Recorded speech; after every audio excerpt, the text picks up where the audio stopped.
ผู้ฟังทุกคนทุกท่านสำหรับสาธุชนและผู้ฟังที่ให้เกียรติรับฟังรายการธรรมาภิวัตน์นั่นเป็นรายการวิทยุเพื่อการเผยแผ่พระพุทธศาสนาส่งเสริมการศึกษาและพัฒนาสังคมรายการนี้รับผิดชอบโดยอาตมาภาพพระสาธิตธีระปัญโยผู้อำนวยการสถาบันธรรมาภิวัตน์ สถาบันเพื่อเผยแผ่พระพุทธศาสนาส่งเสริมการศึกษาและพัฒนาสังคมตั้งอยู่ณที่พักสงฆ์สถาบันธรรมาภิวัตน์บ้านซบเตินตำบลซบปาดอำเภอแม่เมาะจังหวัดลำปาง สาธุชนท่านผู้ฟังรายการนี้ออกอากาศมาหลายลักษณะแรกเป็นรายการสดออกอากาศผ่านทางสถานีวิทยุในเครือข่ายสถานีวิทยุคลื่นสีขาเพื่อชาวประชาหลายคลื่นหลายสถานี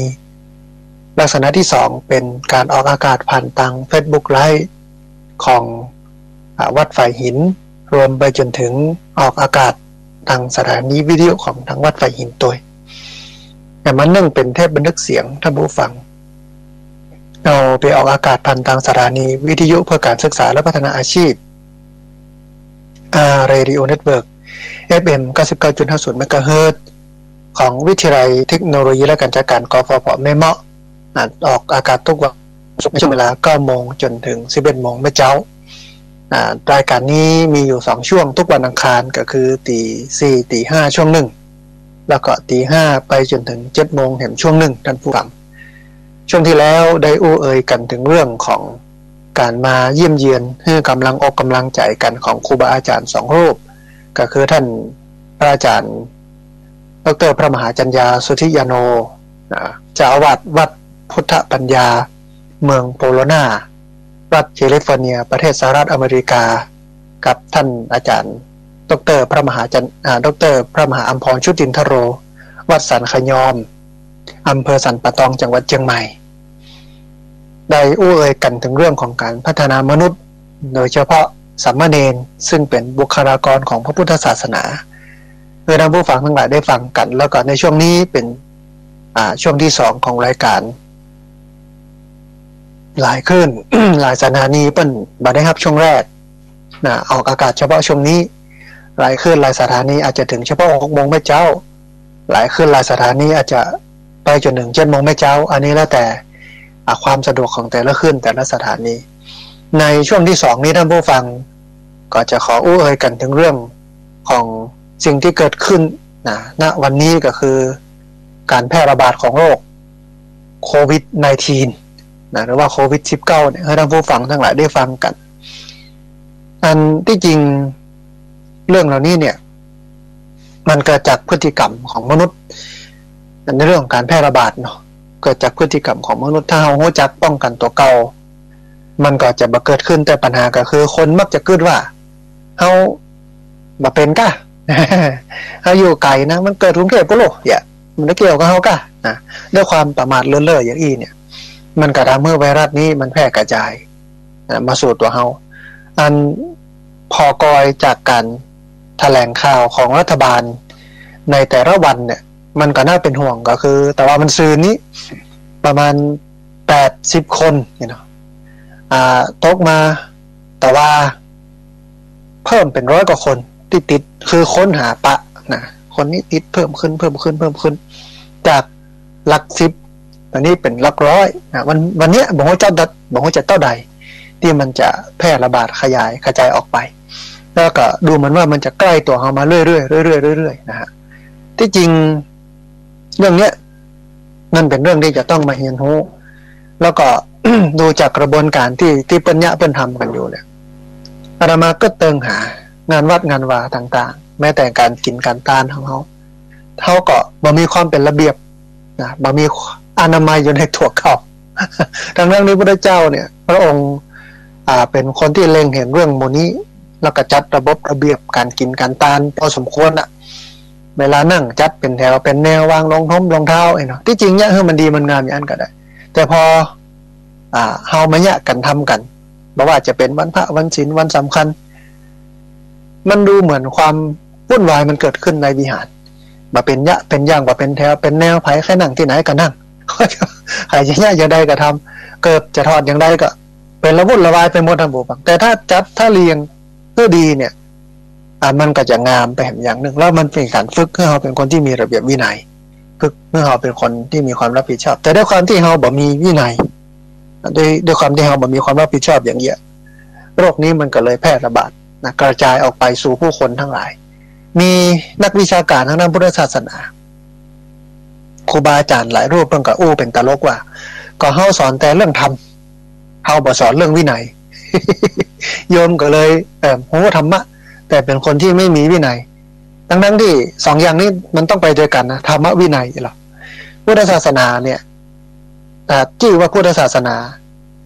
เป็นการตั้งขึ้นมาทีหลังชื่อเดิมทีของพุทธศาสนาชื่อว่าธรรมวินัยท่านผู้ฟังลองนึกย้อนไปจนถึงสมัยที่พระพุทธเจ้าปรินิพพานก่อนที่จะปรินิพพานตัวเจ้าพระสงฆ์เพิ่นกระถามพระพุทธเจ้าว่าหลังจากที่พระพุทธเจ้าปรินิพพานไปแล้ว พระองค์จะเอาไผ่เป็นศาสดาแทนพระองค์พระเจ้ากระตัดบอกว่าบ่เอาไผ่เป็นศาสดาแต่เอาธรรมวินัยนี่เป็นศาสดานะแล้วก็เวลานั้นพระพุทธเจ้าถึงเรื่องศาสนาของพระองค์เนี่ยพระองค์หรือว่าพระพุทธเจ้านั้นก็บ่ได้ใจคำว่าศาสนานี้นะพุทธศาสนานี้พระองค์จะใจคำว่าธรรมวินัยนี้ในธรรมวินัยนี้อย่างนี้เป็นต้นเนาะเพราะนั้นวิถีแล้วฮีตของชาวพุทธที่แท้เนี่ยเป็นคนที่มีทั้งธรรมะก็คือเรื่องของจิตสำนึกมันอยู่ภายในแล้วก็เรื่องวินัยคือกฎระเบียบเข่งเป๊ะแต่ถึงวันนี้มันเอาแต่ทำวินัยบ่เอาแล้วธรรมะเนี่ยวันนี้ก็เริ่มเป็นห้องว่าจืดจางในใจของคนถ้าเป็นคนที่มีธรรมะแท้ๆจะมีจิตสำนึกมันจำเป็นต้องใช้วินัยมากำกับแต่ด้วยความที่มนุษย์เนี่ยมันต่างคนต่างคิดต่างคนต่างทำนานาจิตต่างมันก็จำเป็นจะต้องมีสองอันนี้มาแก้กันแต่ว่าน่าเสียดายว่าเอาแต่ทำอย่างเดียววินัยมาเอาถึงเวลาแล้วท่านผู้ฟังถึงเวลาที่เราจะเอาวิกฤตมาเป็นโอกาสเอาความผิดพลาดมาเป็นการแก้ไขมาถอดบทเรียนเรื่องของการแพร่ระบาดของไวรัสโควิด -19 หรือว่าโควิด -19 เนี่ย มาเป็นแบบเป็นอย่างเพื่อออกแบบการดำเนินชีวิตของชาวพุทธให้ตั้งอยู่บนฐานของธรรมวินัยคือถ้าเราดำเนินชีวิตบนฐานของธรรมวินัยกันเนี่ยสิ่งเหล่านี้มันจะบรรนักมันจะบ่แพร่มันจะบ่ระบาดมันจะบ่ขยายตัวกระจายในประเทศไทยแต่ตรงวันนี้เนี่ยดูเหมือนว่ามันนักขึ้นจนกระทั่งที่หมอพยาบาลออกมาเตือนแล้วก็ต้องดูแลตนเองมันก็จะวิกฤตนะก็วันหนึ่งจากหลัก10ก็คือ80-90ตอนนี้ขึ้นหลักร้อยไปนะคนก็ติด700-800นักขึ้นนะเพราะฉะนั้นต้องระมัดระวังแล้วก็ดูเหมือนว่ามันจะเป็นเรื่องใกล้ตัวมันจะเป็นเรื่องใกล้ตัวแล้วก็หน้าตระหนักนะแต่บ่ตระหนกเนาะหน้าตื่นตัวแต่บ่ตื่นเต้นว่าหลังจากที่รัฐบาลเป็นเฮือหยุดงานคนกับปากันปิดบ้าน ที่ปากันปิดบ้านเนี่ยไปปิดกันทางใดกับปิดกันทางรถนะรถทัวร์รถโดยสารสาธารณะกับไปจ้อมไปหอมกันที่สถานีขนส่งส่วนกลางกับหมอชิดเนาะก็ระวังจ้อมหอมกันเนี่ยบอกว่าจะเกิดการแพร่ระบาดกันติดต่อกันยังไงเพราะว่ามันวุ่นวายอาตมาภาพเคยไปสัมผัสบรรยากาศนี้หลายปีก่อนที่หมอชิดตอนนั้นเนี่ย ไปเทศน์ไปบรรยายที่ภาคกลางแล้วก็เป็นวันอาสาฬหบูชาตกวันพุธมันก็จะเป็นวันเข้าพรรษาก็ต้องกลับคืนนั้นคืนวันอาสาฬหบูชาเพราะว่าตอนเจ้าก็จะเป็นวันเข้าพรรษาพอดีนะออกเจ้าออกดึกมาถึงลำปางเจ้าคืออย่างนั้นด้วยความที่รับปากเป็นไว้แล้วในการจะไปเทศน์ไปบรรยายก็ไปวันนั้นเนี่ยเป็นวันที่คนเปิ้นหยุดการหยุดงานเจ้าของกิจการก็หยุดการหยุดงาน คือพนักงานไปกินไปทานนะคนล้นหลามเต็มไปหมดบอกว่าจะอยู่ที่ไหนมาที่ไหนต้องยืนคืนห้องแล้วก็ตัวรถก็บ่มีได้ขึ้นรถตี 3นะผมฟังแล้วแทรกกายไปทางใดนี่แทบจะไม่ได้แล้วโอ้โหคนก็สภาพบรรยากาศมันก็เป็นอย่างนั้นตอนนั้นถ้า มีโรคระบาดเกิดขึ้นโดยเฉพาะโรคอย่างอีเนี่ยคนก็จะเป็นปัญหาอย่างอีนักขึ้นแต่ว่าตอนนั้นมันยังมามีเตือกระกึดในใจว่าเรื่องนี้มันเป็นเรื่องที่บัดได้อยู่ไกลตัวละมันเป็นเรื่องใกล้ตัวที่เราจะต้องมาเรียนรู้เหี่ยก่อนในการป้องกันและแก้ไขทีนี้ ท่านผู้ฟังก่อนจะโอ้ถึงเรื่องของการป้องกันแก้ไขเนี่ยมาโอ้ถึงเรื่องโรคนี้ก่อนท่านผู้ฟังอาจจะฟังแล้วหลายสื่อหลายช่องทางแต่ว่าวันนี้ฟังแถมเพื่อเกิดความเข้าใจนำไปสู่การป้องกันและแก้ไขปัญหาบนฐานของการกึศที่บอกว่าตระหนักแต่ไม่ตระหนกตื่นตัวแต่ไม่ตื่นเต้นหรือไม่ตื่นตูมนะนั้นโรคโควิด -19 หรือว่าโรคโควิด -19 เนี่ยท่านผู้ฟังเกิดจากเชื้อไวรัสโคโรนาสายพันธุ์ใหม่เป็นไวรัสโคโรนาโรคทางเดินหายใจเฉียบพลันรุนแรงชนิดที่2นั้นมันเป็นไวรัสที่มันอยู่ในตระกูลเดียวกันกับไวรัสซาร์ซึ่งโรคเนี้ยมันแพร่ระบาดแต่ที่เรารู้ก็คือประเทศจีนเกิดจากอย่างก็เกิดจากการกินในสื่อ ที่เป็นนำเสนอกันก็บอกคนไปกินข้างคาวติดจากข้างคาวมาสู่คนแล้วก็คนอันนึงก็บอกว่าไปกินตัวนิ่มนะหรือว่าลิ้นบ้านเฮาเนี่ยที่มันมีกริดตั้งก็คือว่ามันเป็นยมเป็นยากินลิ้นแล้วก็ติดอย่างเงี้ยนะหลายกระแสว่าเกิดจาก2อันนี้นะแล้วก็แพร่ไปจากเมืองจีนเมืองอู่ฮั่นเนี่ยมันเป็นเมืองที่เป็นชอบค้าขายของป่านะสัตว์ป่าเอามากินมาอย่างกันก็แพร่ระบาดกันไปตามมันเป็นวัด ที่จริงมันถ้าเป็นวัดธรรมดามันก็ติดกันได้อยู่แล้วเนาะแต่นี่มันมีความรุนแรงของมันหลายเท่าตัวก็แพร่ระบาดกระจายออกไปสู่ผู้คนทั้งหลายทั้งปวงมาจนถึงวันนี้ทำให้เจ็บให้ตายกันพอสมควรนะฮะทีนี้คนที่ติดเชื้อนี้จะมีอาการอย่างไรพ่อท่านผู้ฟังอาการของคนติดเชื้อหนึ่งจะมีไข้สูงเมื่อมีไข้สูงแล้วก็จะปวดหัวไอแล้วก็ปวดกล้ามเนื้อเมื่อยล้าหายใจทีแล้วก็ลำบากท่านผู้ฟังเราต้องสังเกตเนาะว่าถ้าเรามีไข้สูงแล้วก็ปวดหัวไอนะหายใจทีและหายใจลำบากปวดกล้ามเนื้อเมื่อยล้าอันนี้แสดงว่าเริ่มละเป็นไวรัสตรงนี้ทีนี้ปัญหาก็คือเขาบอกว่าเขาเป็นแบบเป็นไปตรวจมานี่มันเสี่ยงค่าใช้จ่ายหลายพัน ค่าใช้จ่ายหลายพันแถมปอคนแห่กันไปตรวจนะหมอเองก็ลำบากในเรื่องของการดูแลเนาะในการจะตรวจนะฮะก็ขนาดไปตรวจโรคธรรมดาเนี่ยไปรักษาพยาบาลธรรมดาเป็นไข้เป็นเมื่อยก็ไปกันตั้งแต่ตี 4 ตี 5 ป่ะนะเพราะว่าคนมันไปนักล้นหลามมันเพียงพอในนี้ซ้ำไปตรวจอย่างอีเห็นเนี่ยโอ้มันก็จะเป็นเรื่องวุ่นวายพอสมควรแต่ว่าเราสังเกตอากาศได้นะครับทีนี้ท่านผู้ฟังเมื่อติดเชื้อไวรัสเนี่ยเราจะเริ่มมีไข้เราจะไอแห้งๆหลังจากนั้นประมาณ1 สัปดาห์หรือว่าติดหนึ่งจะมีอาการหายใจที่มันลำบากหายใจทีผู้ป่วยเนี่ยอาการหนักจะมีอาการปวดบวมอักเสบห้วมตัวนะหากอาการรุนแรงอาจจะทำให้อวัยวะภายในมันล้มเหลวนำไปสู่การเสียชีวิตนะแล้วก็ในผู้ป่วยที่เป็นเบาหวานเป็นโรคหัวใจเป็นโรคความดันโลหิตสูงหรือว่ามีปัญหาในการหายใจเป็นโรคเหงื่อโรคหอบลมภูมิแพ้อย่างนี้นะมีโอกาสเสียชีวิตมากกว่าคนปกติอย่างน้อย5 เท่าถ้าฟังจากต้นนี้เนี่ยท่านผู้ฟังเขาจะหันว่าผู้สูงอายุมีความเสี่ยงมากกับการติดโรคและการนำไปสู่การเสียชีวิตเพราะว่าผู้สูงอายุนั้นเนี่ยภูมิคุ้มกันของร่างกายมันบ่ค่อยดีนะเนื่องด้วยอายุอันนามนักแล้วใจเปิ้นมานักมาเหมือนแล้วการฟื้นฟูการป้องกันอะไรอย่างต่างๆมันเรียกว่าแอนติบอดีของร่างกายเนี่ยมันน้อยเพราะนั้นเนี่ยผู้สูงอายุเนี่ยมีความสุ่มเสี่ยงที่จะเป็นโรคนี้สูงแล้วก็เมื่อเป็นแล้วเนี่ยนำไปสู่การ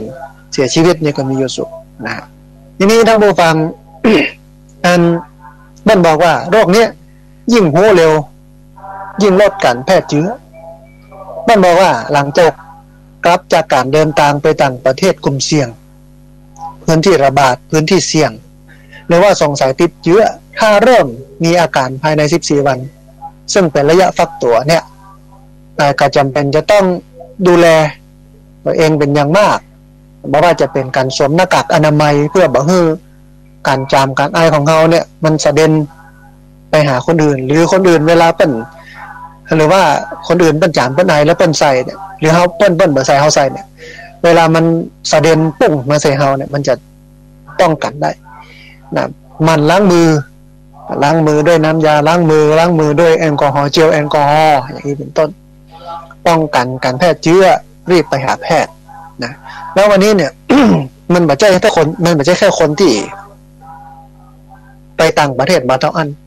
นะคนที่ไปกรุงเทพมาเดี๋ยวนี้นะ ในกรุงเทพเนี่ยมันแพร่รู้สึกว่าจะสองส่วนหลักๆนะสองส่วนหลักๆส่วนแรกแพร่ระบาดในผับนะเป็นบอกว่าผับแถวทองหล่อเนาะส่วนที่สองเนี่ยแพร่ที่สนามมวยนะแล้วก็ตอนนี้อันที่สามคือแพร่ที่บ่อนไก่ เราถ้ามองมุมหนึ่งกับเป็นสถานที่อบายมุขตรงนั้นเนาะเป็นสถานที่อบายมุขตรงนั้นครูบาอาจารย์มาเก่าเพิ่นว่าอบายมุขแปลว่าปากทางแห่งความเสื่อมมันตึงแท้นะไม่ใช่แค่เสื่อมเรื่องอบายมุขตอนประเดี๋ยวนี้นำไปสู่ความเสื่อมเรื่องของการติดเชื้อไวรัสโควิด -19 ซึ่งจะสามารถแพร่กระจายขยายไปให้กับคนทั้งหลายได้ตัวนะฮะนั่นผู้ฟังเปิ้นบอกว่าวิธีการป้องกันตัวเก่าจากโรคนี้ที่ดีที่สุดเปิ้นก็จะมีกระบวนการบางอย่างอันนี้เอาคร่าวๆก่อนแล้วก็เดี๋ยวจะลงรายละเอียดลึกๆให้ท่านผู้ฟังทั้งหลายได้ฟังกันอันแรกเปิ้นบอกว่าระวังการสัมผัสการคัดหลั่งจากการไอการจามของผู้ติดเชื้อ คือเวลาเปิ้นจามเปิ้นไอเนี่ยแมงวันนี้เนี่ยเชื้อโรคไวรัสวันนี้มันก็จะเดินไปก็อยู่ได้มันนะไปติดตามมันเข้าของต่างๆตามฮาวบันไดตามลิฟต์ในอย่างเข้าของเต็มบนโต๊ะเก้าอี้เนาะถ้าไปยกไปจับวันนี้เนี่ยแล้วเอามาเอามือของเราเนี่ยมาปัดหน้าปัดตามาใกล้หูดังใกล้ปากใกล้คอมันก็จะสะเด็นเข้าไปมันก็จะซึมเข้าไปซดเข้ามาในปากในคอของเราแล้วก็ติดเชื้อเพราะฉะนั้นต้องระมัดระวังการสัมผัสการคัดหลั่งจากการไอการจามของผู้ติดเชื้ออันแรกเนาะ อันที่สองคือบัดสัมผัสบริเวณใบหน้าแก่นตาหูดังปากเพราะเป็นช่องทางที่เชื้อไวรัสจะเข้าสู่ร่างกายได้ง่ายบ่ค่อยถ้าเป็นคนเฒ่าคนแก่เนี่ยเต้าใดแล้วคนหนุ่มสาวเนี่ยชอบไปสัมผัสหน้าตาจะเข้าไวรัสมันจะเข้าสู่หน้าตาตามช่องทางต่างๆไม่ว่าจะเป็นแก่นตาหูดังปากถ้าเราไปยุบไปจับหมู่นี้ก็เป็นปัญหาแต่ว่าถ้ายุบจับแล้วเขาก็ล้างมือเฮียก่อนจะไปยุบไปจับก็ปลอดภัยอยู่หลีกเลี่ยงการเดินทางไปยังพื้นที่ที่มีคนแออัดผสมชุมนุมกันบางงานมันเลือกมาได้อย่างบางหลายงานเป็นเลื่อนงานแต่งงานบวชแต่ถ้า มันเลื่อนมาได้มันมีมาตรการในการจัดการเรื่องนี้ก็ แต่ว่าวันซืนเนี่ยลูกศิษย์แต่งงานวันที่22ลูกศิษย์แต่งงานเพิ่นก็ขออนุญาตทางอำเภอแล้วก็อำเภอก็มีมาตรการให้เจ้าหน้าที่สาธารณสุขอสมมพอันดับแรกคือวัดไข้ก่อนเลยนะมันเป็นมีเครื่องยิงหน้าผากกันเนาะส่องหน้าผากวัดอุณหภูมิความร้อนของร่างกายเดินเข้ามาในงานเนี่ยเอาเครื่องหน้าจี้หน้าผากก่อนเลยถ้ามีไข้ก็อย่าไล่ปีกนะไข้ขึ้นสูงก็ไล่ปีกแต่ถ้ามีอย่างก็เป็นอย่างเข้ามาทีนี้เข้ามาแล้วปุ๊บกลับมาลงทะเบียนชื่อที่อยู่นามสกุลเบอร์โทรติดต่อหลังจากนั้นก็แจกหน้ากากอนามัยแจกพี่น้องว่าเจลล้างมือเจลแอลกอฮอล์ล้างมือแล้วก็ไปนั่งจัดไว้ห่างกันกี่เมตร2 เมตรเองนะเข้าไปแล้วมันมีมาตรการหรอกินอันนี้เป็นอันนึงก็คือกินอาหารร้อนแล้วก็ใช้ช้อนกลางกับข้าวกับปลาเนี่ยปรุงสุกใหม่ๆเพราะเชื้อโรคนี่มันกว่าความร้อนแล้วก็แบบใจหยิบช้อนเดียวกันช้อนกลางเอาไว้ตักของอันแกงที่มันอยู่ในถ้วยมาใส่จานของเราแต่มือที่จับต้องล้างให้เรียบร้อย ถ้าเอาช้อนหายช้อนมันที่จริงตักกับจับช้อนหายช้อนมันนะช้อนกลางนี่นะแบบใช้ช้อนร่วมกันอาจจะเปลืองน้อยนึงแต่ก็ปลอดภัยนะแต่มันก็คือมันล้างมือด้วยสบู่ อย่างถูกวิธีหรือใช้แอลกอฮอล์เจลที่มีส่วนผสมของแอลกอฮอล์มากกว่า 70% ล้างเปิ้นก็มีวิธีกระบวนการในการล้างนะแล้วก็มานึ่งมือเปิ้นบอกว่าเมื่อเข้าห้องน้ำเสร็จปิดฝาชักโครกก่อนแล้วกดน้ำทุกครั้งเพื่อลดการกระจายของเชื้อนะสุดท้ายตรวจสุขภาพดูแลสุขภาพสร้างภูมิคุ้มกันของตัวเก่าให้แข็งแรงออกกำลังกายคือโรคเนี่ยมันกลับมาเหมือนโรคหวัดแต่มันรุนแรงทั้งเชิงของการเป็นแล้วก็การแพร่ระบาดแต่ถ้าร่างกายเรามีภูมิคุ้มกันดีแข็งแรงมันก็บ่เป็นได้ง่ายหรือเป็นแล้วมันก็บ่ทำลายร่างกายให้มันลุมันเหลวนักเท่าที่ควรนะฮะก็มีอยู่ประมาณนี้ในเรื่องของวิธีการป้องกันโรคเก่าแบบง่ายๆนะอันทีนี้ท่านผู้ฟังมันมีกระบวนการที่ลึกซึ้งมากไปกว่านั้นที่ต่างประเทศเปิ้นใจกันอย่างกันค่อนข้างจะเยอะนะแต่บ้านเฮานี่ก็เริ่มเอามาใช้เริ่มปิดนั่นปิดนี่นะทีนี้ท่านผู้ฟังมันมีวิธีการที่เปิ้นบอกให้เราป้องกันตัวเก่ามันเป็นการที่บ่ให้เราไปทำพฤติกรรมที่มันว่าเป็นพฤติกรรมเสี่ยงในการจะไปติดโรคโควิด -19 หรือว่าโควิด -19 นี้มีอย่างพ้องท่านผู้ฟังเราลองฟังก่อนอันแรกใช้ห้องน้ำสาธารณะที่บ่สะอาดร่วมกับคนอื่นห้องน้ำสาธารณะในห้องน้ำวัดก็เป็นห้องน้ำสาธารณะและสำคัญที่สุดห้องน้ำวัดเนี่ยเวลาเปิ้นมาญาติโยมมาวัดเนี่ยเปิ้นจะไปถามหาเจ้าวาดบ่เตื้อนะมาถามหาห้องน้ำมีไหนอย่าก่อน ไปห้องน้ำทำกิจธุระเหียบก่อนเสร็จแล้วถึงจะไปกินไปทานไปหาเจ้าวาดไปสนทนาธรรมไปศึกษาและปฏิบัติธรรมเพราะนั้นห้องน้ำวัดต้องสะอาดแล้วเมื่อเป็นอย่างนี้ปุ๊บก็ต้องมองย้อนไปถึงการกินการทานเฮาตัววันเกิด ทำบุญถวายสังฆทานเฮามันจำเป็นต้องไปซื้อคู่เหลืองมาก็ไปซื้อน้ำยาล้างห้องน้ำนี่ไงอันหนึ่งแปรงคัดห้องน้ำอีกอันหนึ่งก็พอแล้วเหรอเนี่ยสังฆทานแต่สังฆทานคือของที่ถวายแก่สงฆ์แก่หมู่มากก็เป็นอานิสงส์นะมันกระทำให้ห้องน้ำสะอาดเวลาเราไปเจอห้องน้ำสาธารณะคนอื่นเปิ้นใจแล้วมันสะอาดมันก็แบบเป็นสถานที่ในการแพร่ระบาดของโรคแต่ถ้ามันสกปรก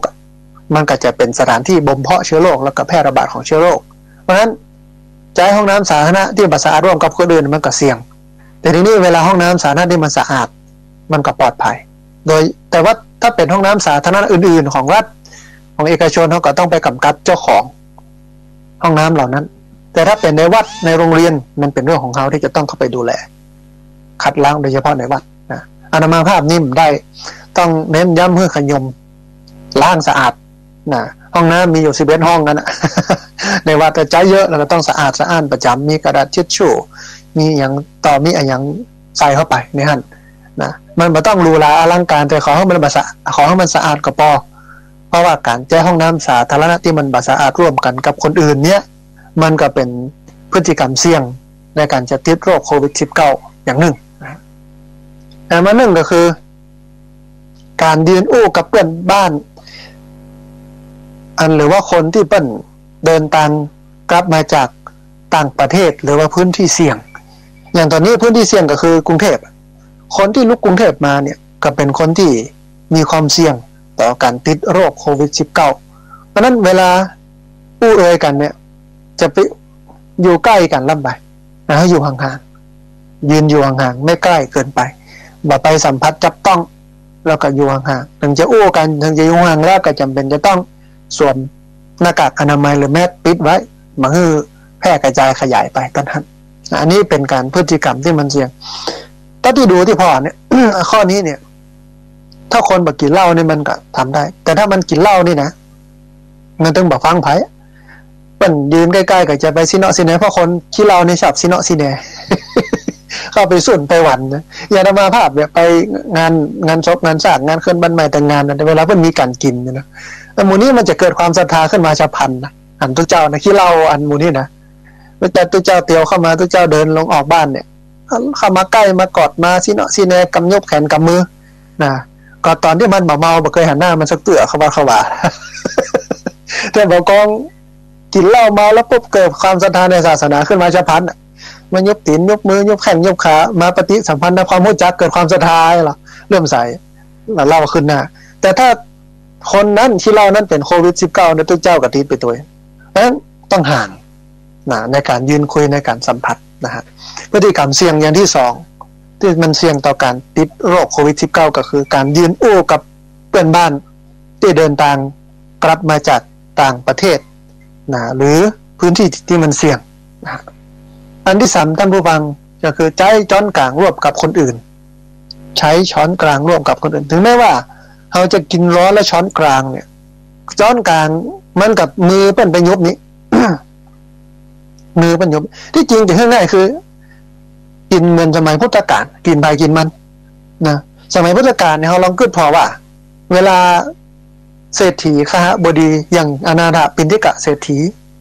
นางมหาอุบาสิกาวิสาขาเนี่ยเป็นเลี้ยงเพลเลี้ยงเจ้าตัวเจ้าพระสงฆ์ถวายเพลพระสงฆ์จำนวน500รูปเนี่ยเราลองคิดกอยพอว่าโอ้บ้านเฮานี่จะเลี้ยงอย่างใด500 ตนมันจะเป็นเรื่องที่ใหญ่มันเป็นเรื่องที่ยุ่งมาก500รูปแต่สมัยพุทธกาลเนี่ยบาทไผ่บาทมันนะมาถึงปุ๊บประกาศตักใส่บาตรเฮ้อตักใส่บาตรเฮ้อตักใส่บาตรเฮ้อไปนั่งกินไผ่กินมันชันไผ่ชันมันนะบัดจ้อมกันอย่างนั้นน่ะวันนี้ถึงเวลาแล้วอย่างที่พักสงฆ์สถาบันธรรมาภิวัตน์เนี่ยใจถัดลมมาตลอดเวลาในเรื่องของการกินกันชันเพราะว่าฝึกให้คนกินอยู่อย่างต่ำแต่มุ่งกระทำอย่างสูงกินง่ายอยู่ง่ายแต่ไม่มักง่ายนะคนเฒ่าคนแก่หรือญาติโยมนักเรียนละอ่อนเยาวชนที่มาศึกษาและปฏิบัติธรรมที่นี่ ถึงเวลากินข้าวก็ต้องต่อแถวกันไปเมื่อต่อแถวกันแล้วก็ตักใส่ในถาดลมภายถาดลมมันเสร็จแล้วก็ไปนั่งรอไม่ใช่ว่าจะโลดไปถึงปุ๊บก็กินเลยใช่ต้องรอให้ครบหมดเลยนะใครมาก่อนมาหลังเนี่ยต้องพร้อมรอกัน เสร็จแล้วก็พิจารณาอาหารบัดได้ท่องเป็นภาษาบาลีนะวัติสังขโยนิโสบินทปตังบริเสวามิอันนี้บ่เอาเพราะว่ามันเข้าใจยากนะก็จะแปลอย่างแฮม ถึงจะแปลเป็นภาษาไทยก็เป็นเรื่องที่ยากต่อการจะเข้าใจ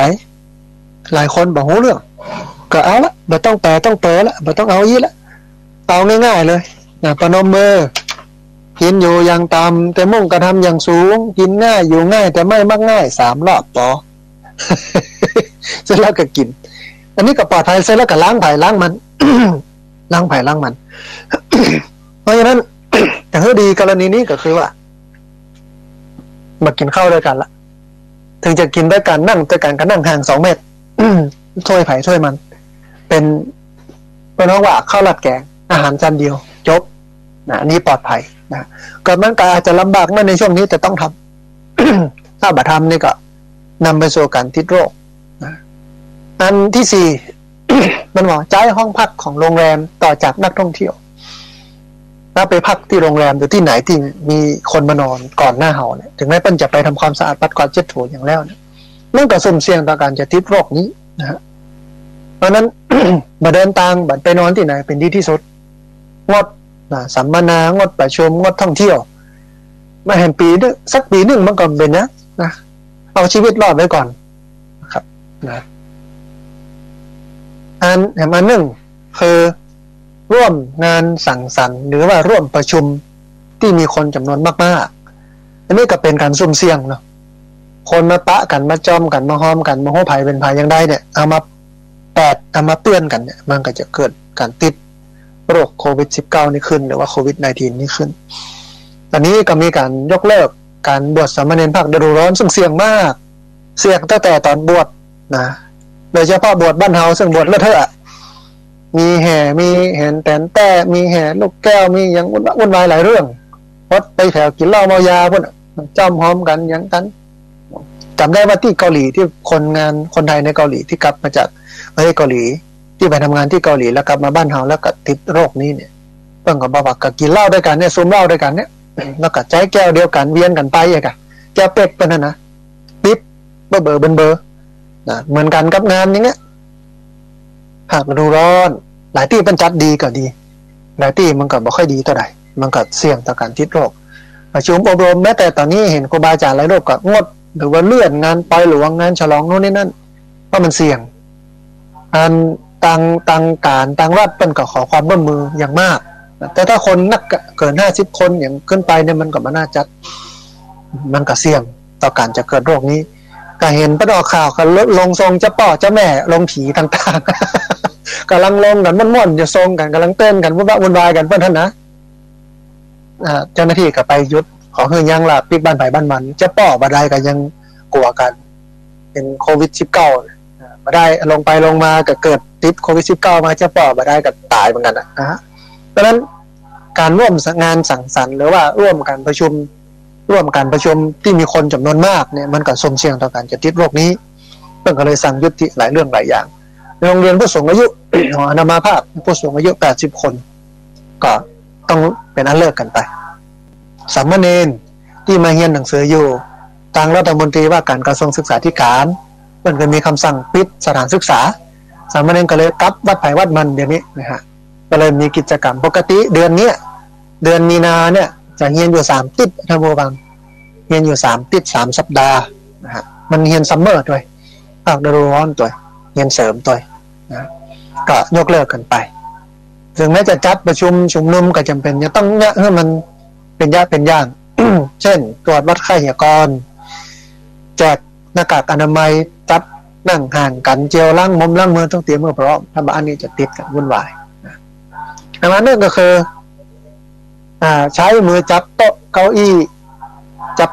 เก้าอี้ในศูนย์อาหารหรือในพื้นที่สาธารณะโต๊ะเก้าอี้ของคนที่เป็นติดแล้วเป็นไปนั่งเป็นไปใจเอาไปยกไปกำมันก็เสี่ยงต่อการจะติดโรคนี้แต่มันนึงก็คือครับรถยนต์ต่อจากคนอื่นคนที่เป็นติดนะเอาไปครับมันก็เสี่ยงต่อการจะติดใช้นิ้วกดลิฟต์โดยบ่ป้องกัน ลิฟต์ขึ้นลงหรือ ตู้ ATM กดสตางค์ตู้ ATM กดสตางค์คนที่เป็นโควิด-19 ติดโควิด-19 เปิ้นไปกดลิฟต์ใช้ลิฟต์โดยสารกดเบิกสตางค์เรียบร้อยแล้วเขาก็ไปใช้ต่อเปิ้นเขาก็ไปกดตัวเปิ้นปลายนิ้วเขาไปสัมผัสก็เป็นเชื้อโรคเพราะฉะนั้นเวลากดลิฟต์เวลากดเปิ้นฮ้องว่าตู้ ATM ต้องล้างมือหรือต้องใช้เจลล้างมือที่มันมีแอลกอฮอล์ความเข้มข้น 70% ล้างให้มันสะอาด ถ้าบ้านเราก็จะติดจากตรงนี้นะใช้มือลูบหน้าขยี้ตาขยี้หูดังและยุบปากของตัวเก่าบ่อยๆนะใช้มือลูบหน้าเอาไปสูสีแก้มตาไปจับหูดังเอาไปสูสียูยีหูดังเอาไปยุบไปจับที่ปากของตัวเก่าบ่อยๆมันก็เสี่ยงเพราะนั้นต้องล้างมือ ต้องล้างมือก่อนจะยุบจะจับแต่บางคนมันย่ามล่ะชอบแค่ชอบล้วงชอบเกาชอบบีบนะใบหน้ามันก็ทำให้เกิดการติดโรคอันนี้ขึ้นมานะแต่มันเรื่องคือบ่สวมหน้ากากอนามัยขณะอยู่ในพื้นที่เสี่ยงหน้ากากอนามัยเนี่ยอยู่ในบ้านเฮาก็หมดต้องใส่ก็ได้ต้องใส่แต่ออกไปก็ใส่หรือมีคนนอกเข้ามาเขาก็ใส่เวลาโอ้กับเปิ้นแต่เวลาอยู่บ้านได้ก็จำเป็นต้องใส่นะแต่บางคนบ่สวมแต่หลายคนก็บอกว่าอยากให้สวมนะแต่ว่าบัดเดี๋ยวนี้มันนั้นเปิ้นฮ้องว่าหาซื้อยากเตรียมเป็นต้องได้แต่งคนเดียวละ หามได้ข่าวอ่ะอันที่เป็นออกอินเทอร์เน็ตส่งกันอ่ะมีป้าคนหนึ่งอ่ะใจอันสกอตไบท์ที่คัดจานอ่ะ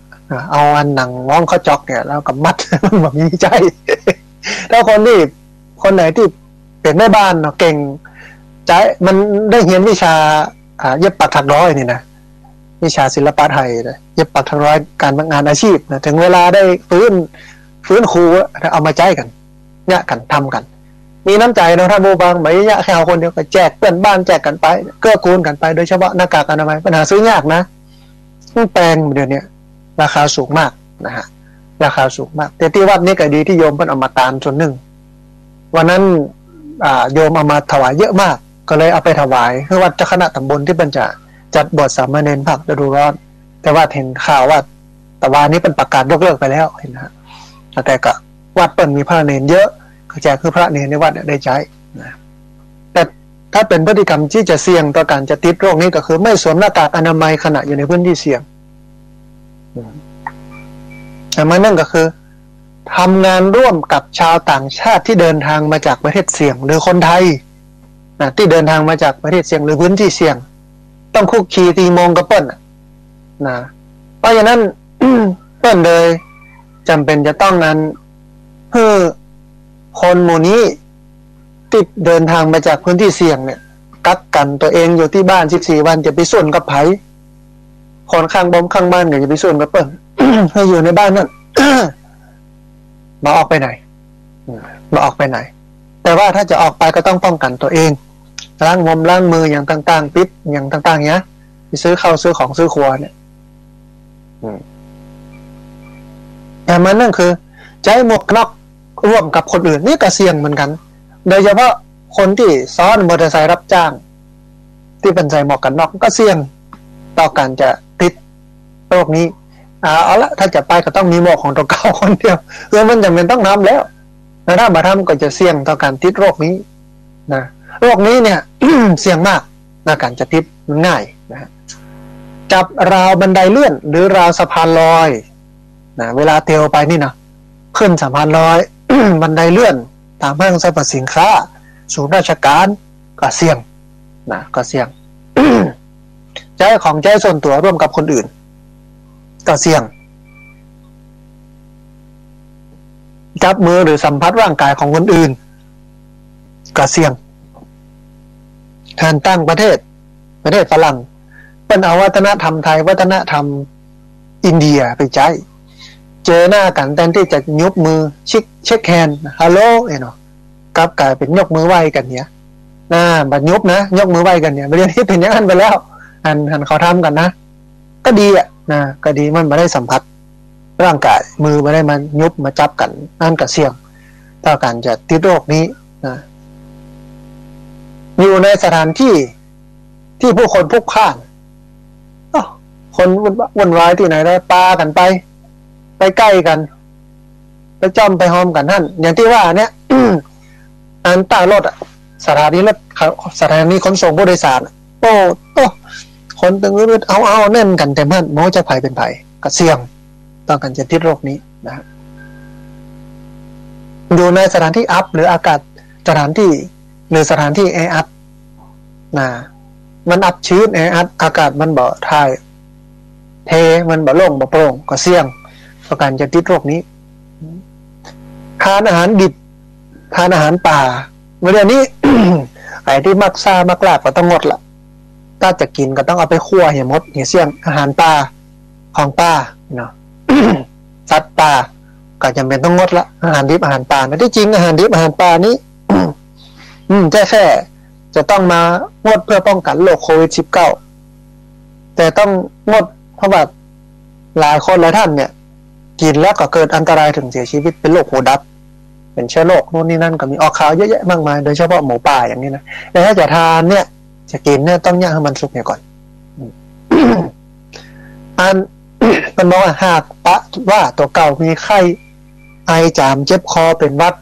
เพื่อสวมหน้ากากอนามัยแล้วไปหาหมอด่วนไปพบแพทย์ด่วนต้องรีบไปหาหมอ ต้องรีบไปตรวจไปเช็คหากปะว่าตัวเก่าอยู่ในกลุ่มเสี่ยงเกิดว่าตัวเก่าเสี่ยงไปสัมผัสคนที่เปิ้นป่วยไปอย่างนี้นะอย่างเป็นต้นหรือเป็นไข้อย่างต่างๆกลหัวตัวห้อนเนี่ยควรจะกักตัวเก่าอยู่ในบ้านอย่างน้อย14วันดูอาการเพราะว่ามัน14วันนั้นเป็นระยะฟักตัวมันจะนักไปกว่านั้นแถมอันนี้ คือซาววิธีซาวพฤติกรรมเสี่ยงต่อการจะไปติดโรคโควิด-19 พอสมควรที่จริงถ้าเอามามองดูในหลักการของพุทธศาสนาพระเจ้าเนี่ยละเอียดอ่อนกับเรื่องอย่างอี้มากการฉันของพระนี่ต้องฉันใครฉันมันเป็นพระเจ้ามาฉันกันจ้อมวงถ้าฉันกันร่วมวงกันเนี่ยที่เขาแยกกันถึงวันนี้มาจัดเป็นโต๊ะเพื่อพระได้ไปฉันเนี่ยนะก็ผิดหลักการนะผิดวินัยของสงฆ์แต่มันก็ไม่ได้เป็นอาบัติรุนแรง ที่จะต้องขาดจากความเป็นพระรุนแรงอันใช่เป็นอาบัติเล็กน้อยสามารถแสดงอาบัติโปร่งได้นะแต่ถ้าจัดได้มันเป็นการดีคือไผ่มันไม่โภชเนมันเรียกว่าอันอย่างก็ไม่ฉันโภชนาปรัมปะละขออภัยไม่ฉันรวมกลุ่มกันเป็นโภชนาปรัมปะละจะฉันได้ก็ต่อเมื่อได้รับกฐินงานกฐินนี่ก็มีอานิสงส์นะเวลาทอดกฐินเสร็จแล้ว พระก็ได้รับอานิสงส์กฐินมีนักหลายข้อ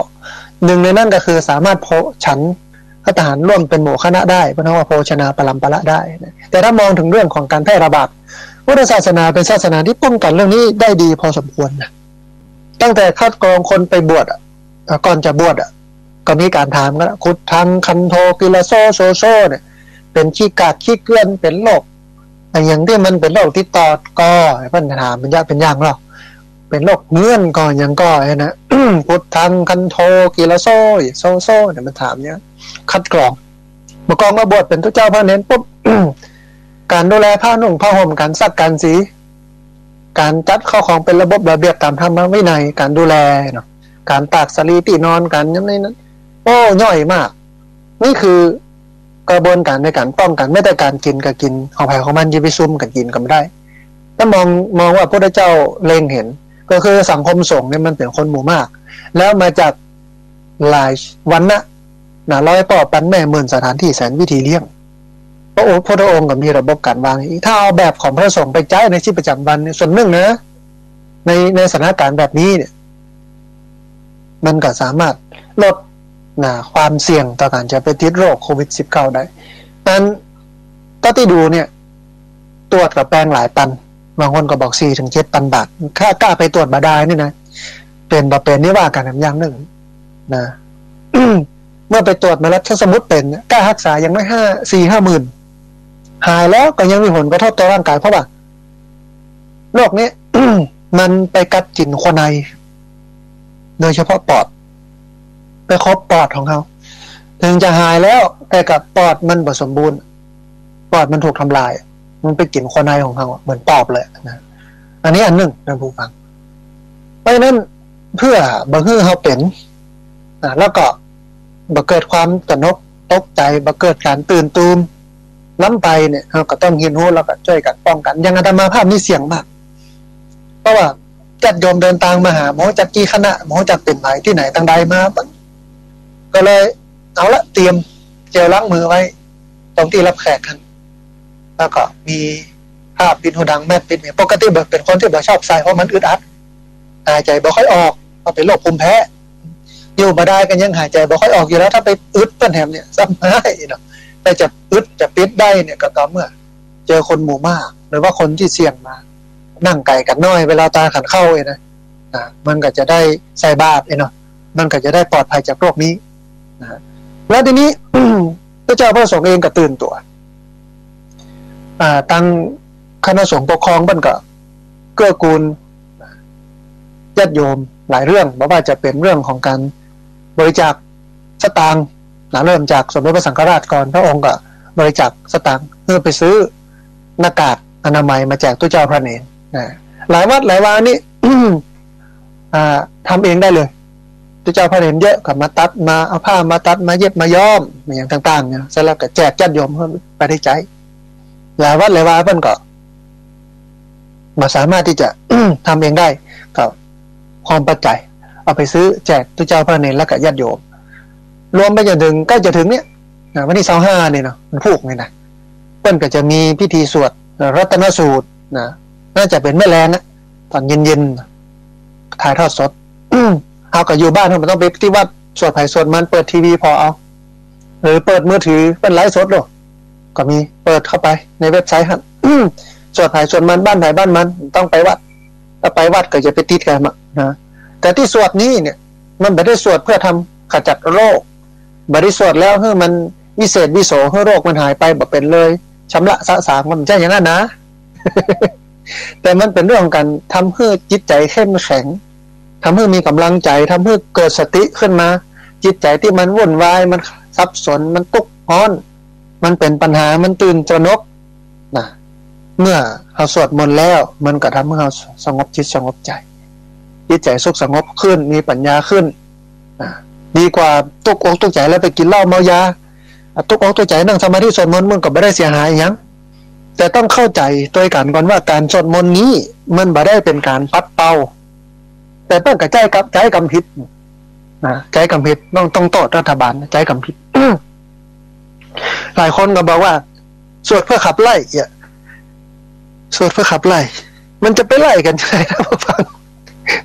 มีพระหลายรูปก็ไปโพดเป็นตลกว่าก็ขนาดทำวัดสวดมนต์เย็นสวดมนต์เช้าถึงวันเบาหวานยังมาหายกันด้วยความดันขึ้นบึ้ดๆเนี่ย มันไม่ได้สวดเพื่อให้มันหายไล่มันไปผมใจมันไล่มาได้ ถ้าจะไล่ได้ก็ต้องใช้กระบวนการทางวิทยาศาสตร์ทางแพทย์ทั้งอันหลักการแพทย์นะแต่อันนี้สวดเพื่อให้เกิดความสบายใจเกิดสติปัญญามีสมาธิที่จริง บทสวดที่จะสวดเนี่ยบ่ใจแค่รัตนสูตรเท่าอันนะที่สวดน่าสวดที่สุดเนี่ยก็คือสังเวคปริกิตนาปาฐะบทสวดบทนี้ก็อย่างเมื่อสวดไปแล้วก็ทำใจได้ว่าเกิดแก่เจ็บตายมันเป็นเรื่องธรรมดาทุกอย่างมันมีเหตุมีผลมีปัจจัยของมันปล่งไปวางเนี้ยแล้วก็ทำใจให้สุขสงบมาป้องกันตัวเองตามหลักการแพทย์นี่ต่างหากถึงจะเหมาะจะงามเลยนะถ้าทำอย่างนี้ได้เนี่ยว่าดีมากเลยแต่ทีนี้ก็สวดรัตนสูตรมันก็ได้ดีอยู่ในส่วนกำลังใจอย่างนั้นด้านผู้ฟังเวลาพอที่จะมีเหลืออยู่ก่อนที่จะเปิดสายถ้าผู้ฟังที่ฟังอยู่ทางบ้านจะโทรเข้ามาร่วมเอ่ยกันโทรเข้ามาร่วมแสดงกับคิดความเห็นกันเดี๋ยวขอทวนพฤติกรรมเสี่ยงต่อการจะไปติดโรคโควิด -19 นี้ให้ท่านผู้ฟังทั้งหลายได้ฟังแห่งกำหนึ่งปัญหาที่มันเกิดขึ้นวันนี้ก็คือคนมันลึกนะ ตัวเก่าเป็นแล้วบักกักตัวเก่าบางคนบอกโหบางคนบอกโหแต่เป็นบอกว่าจะโหหรือว่าบอกโหก็ตามว่าตัวเก่าเป็นบ่เป็นตัวเก่าติดบ่ติดเนี่ยเวลาไปในพื้นที่เสี่ยง เวลาไปเจอบุคคลเสี่ยงก็ต้องกักตัวเองอยู่ที่บ้าน14วันด้วยออกไปไหนตั้งนอกหัวบ้านเลยไปปะคนนั่นคนนี้แล้วคนอื่นก็ไม่ต้องเข้ามาหาใน14วันนี้วันก่อน ท่านผู้อำนวยการสำนักงานชาวประสานมิตรภาค5มาหามากราบนมัสการต้องการเอาแอลกอฮอล์ที่ได้จากการกั้นกันยังมาถวายเอาจตุปัจจัยทายธรรมมาถวายแล้วก็ร่วมทำบุญส่วนหนึ่งสร้างกุฏิเรือนพักสามเณรก็เล่าฟังว่าลูกสาวผมเนี่ยท่านพระอาจารย์เป็นแอร์เป็นแอร์โฮสเตสสายการบินเกาหลีเลยนะผมไปฮับเนี่ยเอารถไป2 กันไป2 คนเมื่อไปถึงปุ๊บก็สตาร์ทรถติดเครื่องไว้หั่นผมก็ขึ้นรถไปกับคนขับรถทำกันหนึ่งแกไปกักตัวอยู่ที่บ้านพอดีมีบ้านพัก อยู่ที่เชียงใหม่เนี่ยจะมีบ้านพักอยู่หั่นของข้าราชการนี่นะบ้านพักอยู่หั่นแกก็พักอยู่หั่นแล้วก็ตอนเนี้ยแกย้ายไปอยู่ทั้งนอกลูกสาวไปกักกันตัวเก่าอยู่หั่น15 วันพอดูอากาศหลังจากที่กักกันอยู่หั่นประกตุนเสบียงยังไม่หมดกักกันเสร็จแล้ว เติงเวลาเพิ่งก็ออกมาตรวจมาเป็นยังปลอดภัยนี่คือคนที่เป็นรับผิดชอบตัวเก่าแต่ถ้ามองมุมหนึ่งเนี่ยคนที่เป็นพอมีสตางค์กักกันตัวเองหรือว่าบัญญัติอย่างยุดอย่างทุกอย่างก็คงจะอยู่ได้แต่คนมีสตางค์อย่างเฮาเนี่ยมันลำบากก็เกิดในใจว่าโรคนี้มันเกิดขึ้นมาเนี่ยมันทำให้วิถีชีวิตคนกรุงหรือคนในเมืองตกต่ำลำบากมากถึงการกินการอยู่มีการไปกักตุนอาหารหาซื้ออย่างป้อมได้ที่ไหนทั้งได้เนี่ยจะได้เป็นบ้านนอกคอกนาเฮาเนี่ยอยากให้กินพักเข้าป่าก็ยังพอมีน้อยไปลึกแค่น้อยแต่ก่อนนี้อาจจะป่าตื้นๆแต่เดี๋ยวนี้มันหายากแล้วอยากให้กินป่าก็ลงหนองก็ทำให้เกิดถึงทฤษฎีเศรษฐกิจพอเพียงของพระเจ้าอยู่หัว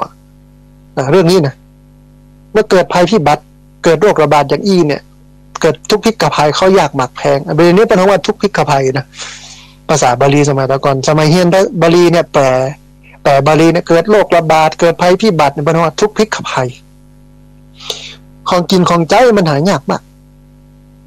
พระเจ้าอยู่หัวคงจะเล็งเห็นนั้นนี้คือบ้านเราเป็นข้าวอู่น้ำถ้าทุกบ้านปลูกผักสวนครัวรั้วกินได้ในบ้านเราเนี่ยเปลี่ยนจากอัน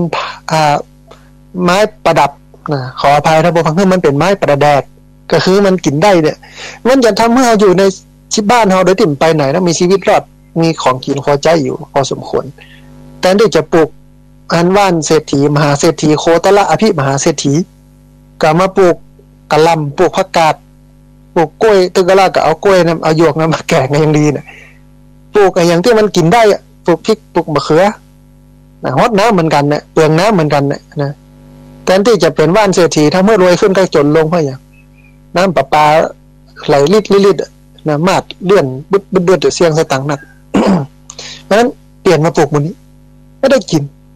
นะได้กิน โลกจะวิกฤตจังไดข้าวของจะแปลงจะมันขาดตลาดจะได้กระจ้างเนี่ยเฮามีกินในบ้านเฮานี้พักไม้ใช่เครือไปเลยประเดิดมีไปเลย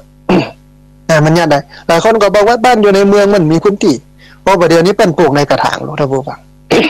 ปลูกในถุงเพาะชำก็ได้นะมันยากได้หมดหลายอย่างประเทศญี่ปุ่นบ่ได้ปลูกข้าวบนตึกมันยังยากได้หรอไม่อยู่ที่เฮาจะยากมันยากนะบาทสมเด็จพระเจ้าอยู่หัวพระองค์เล็งเห็นว่าเนี่ยมันเป็นทานนะเกิดวิกฤตอย่างอี้เนี่ยเอากับบ่ต้องวิตกกังวลอย่างพอมีความกินจะปิดบ้านปิดเมืองปิดประเทศที่มันกี่เดือนกี่ปีก็จังนั้นแต่ประเดี๋ยวนี้ปิดโอ้ยเป็นเรื่องทุกข์ยากมากเพราะมันพร้อมมันมีมันลำบากนะมันลำบากเรื่องเนี้ยเพราะนั้นมันต้องกึดย้อนอย่างหลายอย่างอาจารย์มาภาพก็เลยบอกว่าเนี่ยในวิกฤตมันมีโอกาสในความผิดพลาดนั้นเป็นการแก้ไขหลังจากนี้ไปแล้วถ้าสมมติมันโลกนี้มันหายไปแล้วมันจบลงแล้วเนี่ยมันต้องทำให้ได้กำกึดว่าเขาจะได้ครับเปิ่งต่อเก่าได้เรื่องของการกินในเรื่องของการอยู่ในมาทบทวนเรื่องระเบียบวินัยเรื่องจิตสำนึกของคนไทยเขาตัว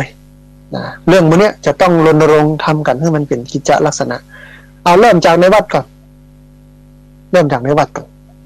เขาจะได้เมื่อโยมเข้าวัดแล้วโยมถอดเกิบเรียงแถวเป็นยะเป็นอย่างของไผ่ของมันมีจั้นวางข้างวิหารแต่เนี่ยหน้าวิหารกองเขาลึกเกิบไผ่เป็นเกิบไผ่โมพอเอาเกิบเก่ามาลักเปลี่ยนเอาเกิบใหม่เป็นไปกับนี้ ยังเป็นยังลงมากอ่ะมันอุ่นวายจะขึ้นวิหารนี่กับสมาร์ฝ่าดงเกิบเข้าไปนี่อย่างบาเลียงเท่านั้นเป็นจะเป็นนะนี่อย่างมาทำจั้นวางมามีจั้นวางกับเลียงกันเป็นอย่างอันนี้ถึงอันที่สองเมื่อเข้าไปในวิหารนี่อย่างบาจัดพังกันนั่งเพื่อมันดีเลียงกันเป็นอย่างเพื่อมีตางเตียวห่างกันเวลากราบจะได้แบบนี้ลำบากนั่งเป็นแถวเป็นแนวดูดีอ่ะมันจัดระบบระเบียบเวลาเกิดเหตุไฟไหม้ไฟลามในที่ของวิหารออกเป็นแถวเป็นแนวต้องกรูกันดิ่งกันพวกนั้นนะทำไมผมจัดเรื่องแบบนี้นะเรื่องสุขภาวะภายในวัด ห้องน้ำห้องตาต้องสะอาดเริ่มจากท่านก่อนเริ่มจากในวัดก่อนเริ่มจากบ้านเฮาเริ่มจากไหนไปมามันก็